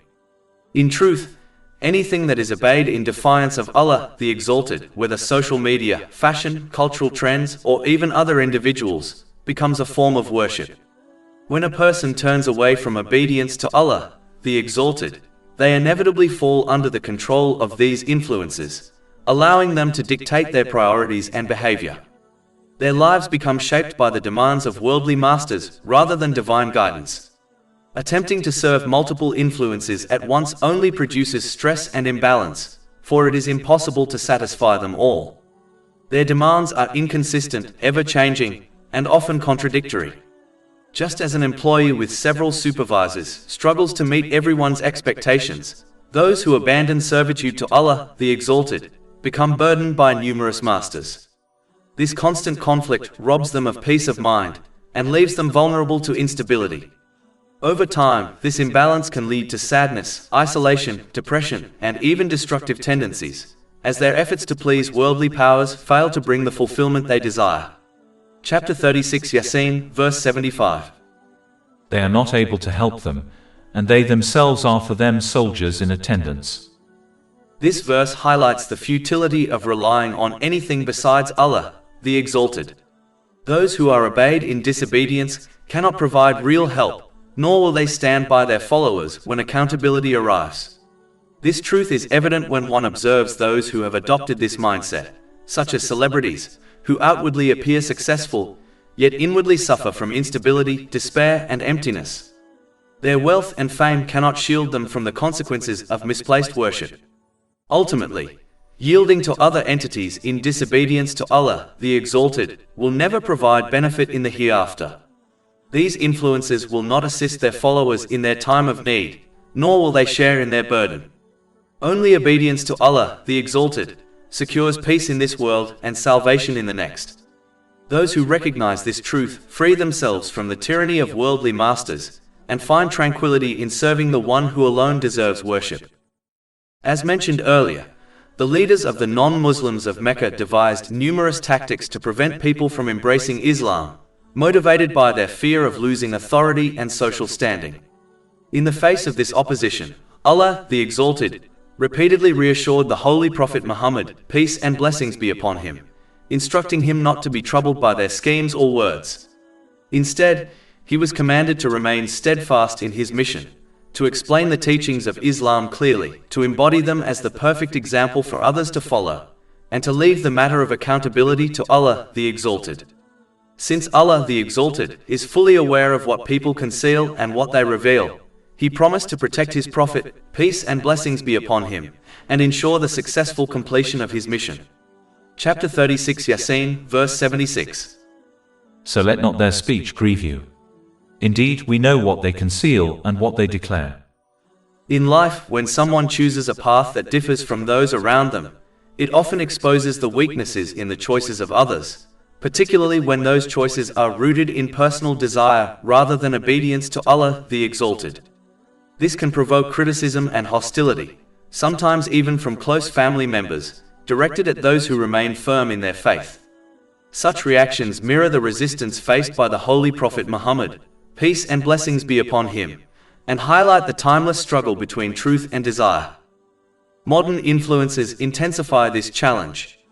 Social media, fashion, and cultural trends frequently pressure individuals to compromise their values.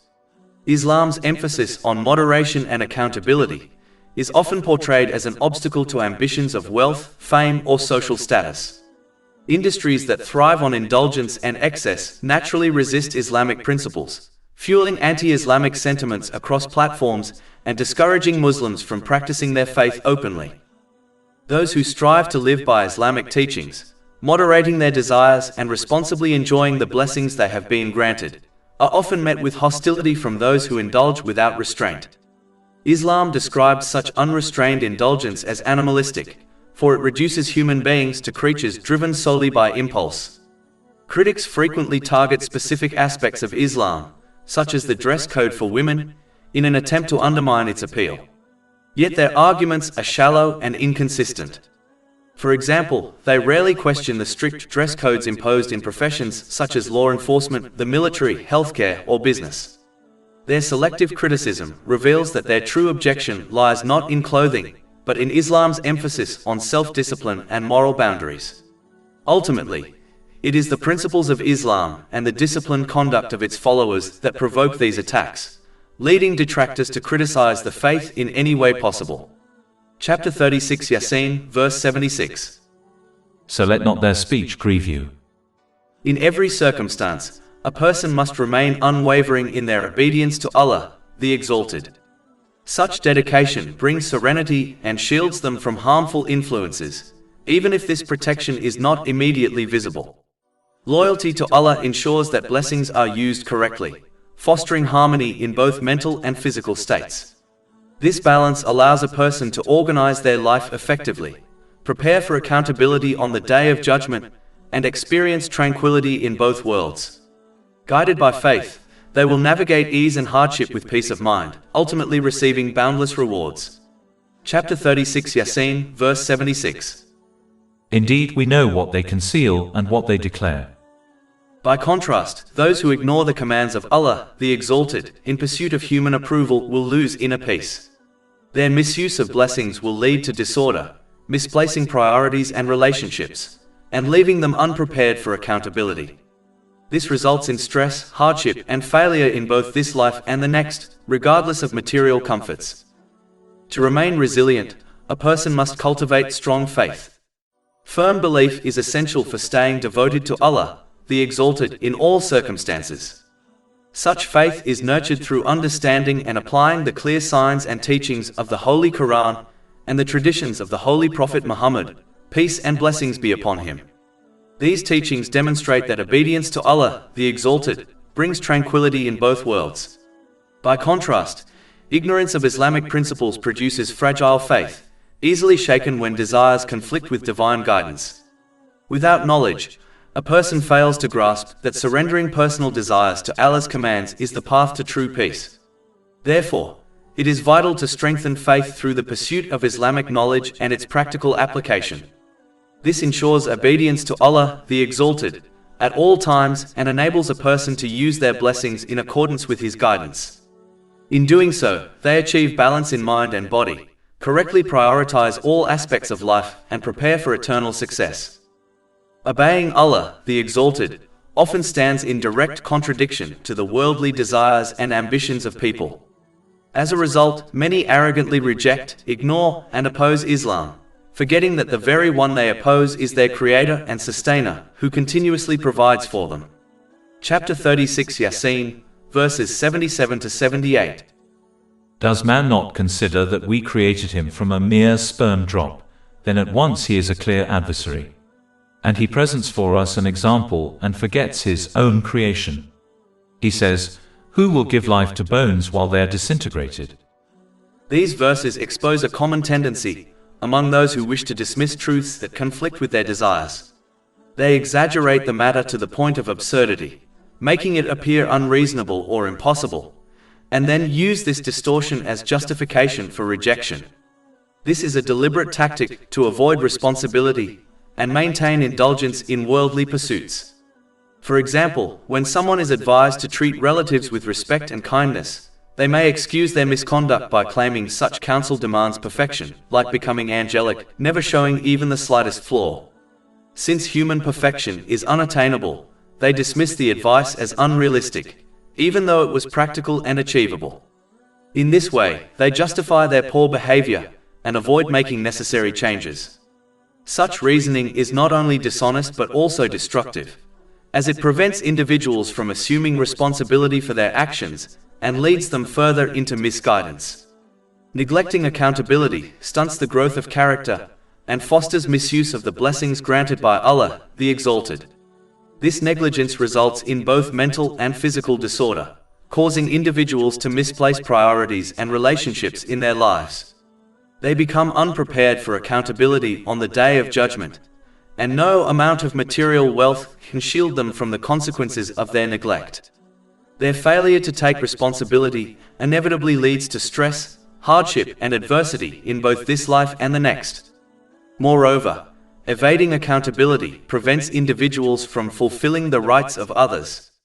When rights are neglected, corruption and injustice spread within communities, weakening the bonds of trust and compassion that hold societies together. Thus, the rejection of divine guidance not only harms the individual but also destabilizes the wider community. Chapter 36 Yaseen, verse 78. He says, "Who will give life to bones while they are disintegrated?"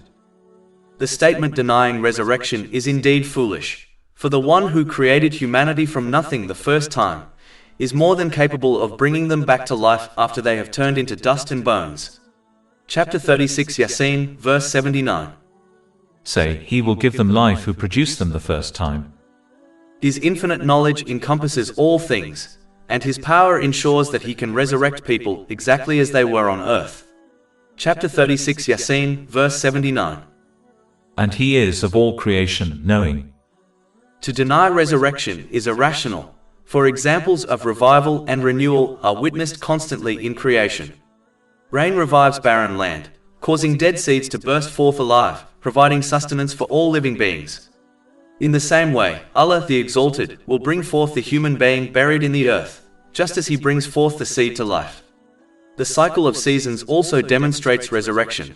In winter, trees appear lifeless as their leaves fall, yet in spring and summer they return to life, full of greenery.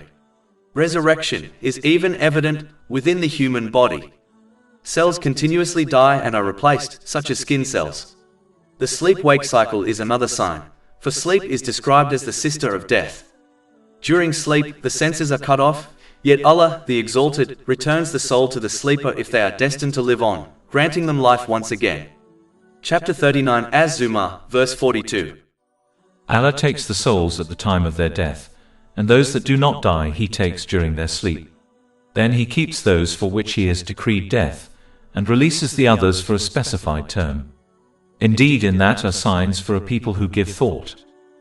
Allah, the Exalted, provides yet another clear sign of His absolute power to resurrect the dead. He draws attention to the remarkable reality that people ignite fire, something living and dynamic, from what appears lifeless, a tree. Chapter 36 Yaseen, verse 80. It is He who made for you from the green tree fire, and then from it you ignite. This example demonstrates that Allah, the Exalted, brings forth life from what is seemingly dead, reminding humanity that resurrection is not beyond His capability. Just as fire emerges from wood, so too can life emerge from dust and bones by His command. Allah, the Exalted, then rebukes those who deny resurrection by pointing to the vastness of His creation. He created and sustains the heavens and the earth, which are infinitely greater in scale and complexity than human beings. If He has the power to create and maintain such immense structures, then surely resurrecting a single human being is effortless for Him. Chapter 36 Yaseen, verse 81. Is not He who created the heavens and the earth able to create the likes of them? Yes, it is so, and He is the knowing Creator. Here Allah, the Exalted, affirms that His knowledge encompasses all creation, and His power is absolute. Nothing is beyond Him, and no detail escapes His awareness. Finally, the ease with which resurrection will occur is emphasized. Allah, the Exalted, does not require effort, tools, or processes as humans do. His command is instantaneous, and His will is sufficient to bring anything into existence. Chapter 36 Yaseen, verse 82. His command is only when He intends a thing that He says to it, be, and it is. This verse encapsulates the simplicity and certainty of resurrection. For Allah, the Exalted, creation and recreation are effortless acts of will. Furthermore, observing the universe reveals countless examples of balance: the Earth's perfect distance from the Sun, the water cycle sustaining life, and the ground being soft enough for seeds yet strong enough to support structures. These examples testify to a Creator and the principle of balance. Yet human actions remain unbalanced.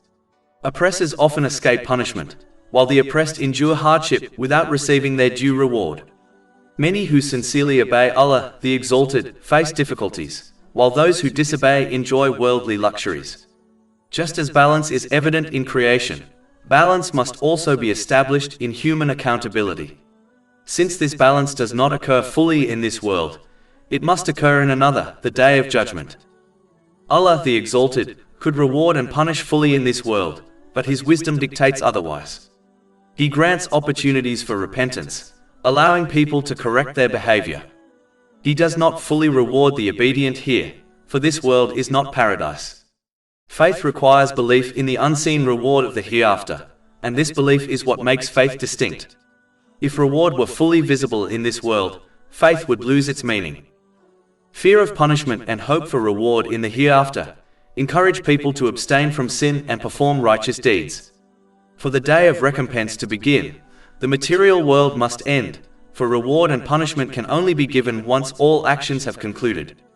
This confirms that the material world will inevitably come to an end. Reflecting on these truths strengthens faith in the Day of Judgment and inspires preparation for it. This preparation involves correctly using the blessings Allah, the Exalted, has granted, as outlined in the Holy Quran and the traditions of the Holy Prophet Muhammad, peace and blessings be upon him. In doing so, a person achieves peace of mind and success in both worlds, attaining a balanced mental and physical state and placing everything and everyone in their proper place. Chapter 45 Al-Jatiyah, verse 22. For Allah created the heavens and the earth for a purpose, so that every soul may be paid back for what it has committed, and none will be wronged. And chapter 36 Yaseen, verse 83. So exalted is He in whose hand is the realm of all things, and to Him you will be returned. Since the entire universe belongs to Allah, the Exalted, and is governed entirely by His authority, no person can escape His laws. Just as citizens face consequences if they disobey the laws of a government within its territory, so too will people face consequences in both this world and the next if they disregard the laws of the owner of all creation. A person may leave a country if they dislike its rules, but there is no place beyond the reach of Allah's dominion. Human beings may alter the laws of their societies, but they can never alter the eternal laws established by Allah, the Exalted. Consider the example of ownership. When someone owns a house, they have the right to set its rules, even if others object.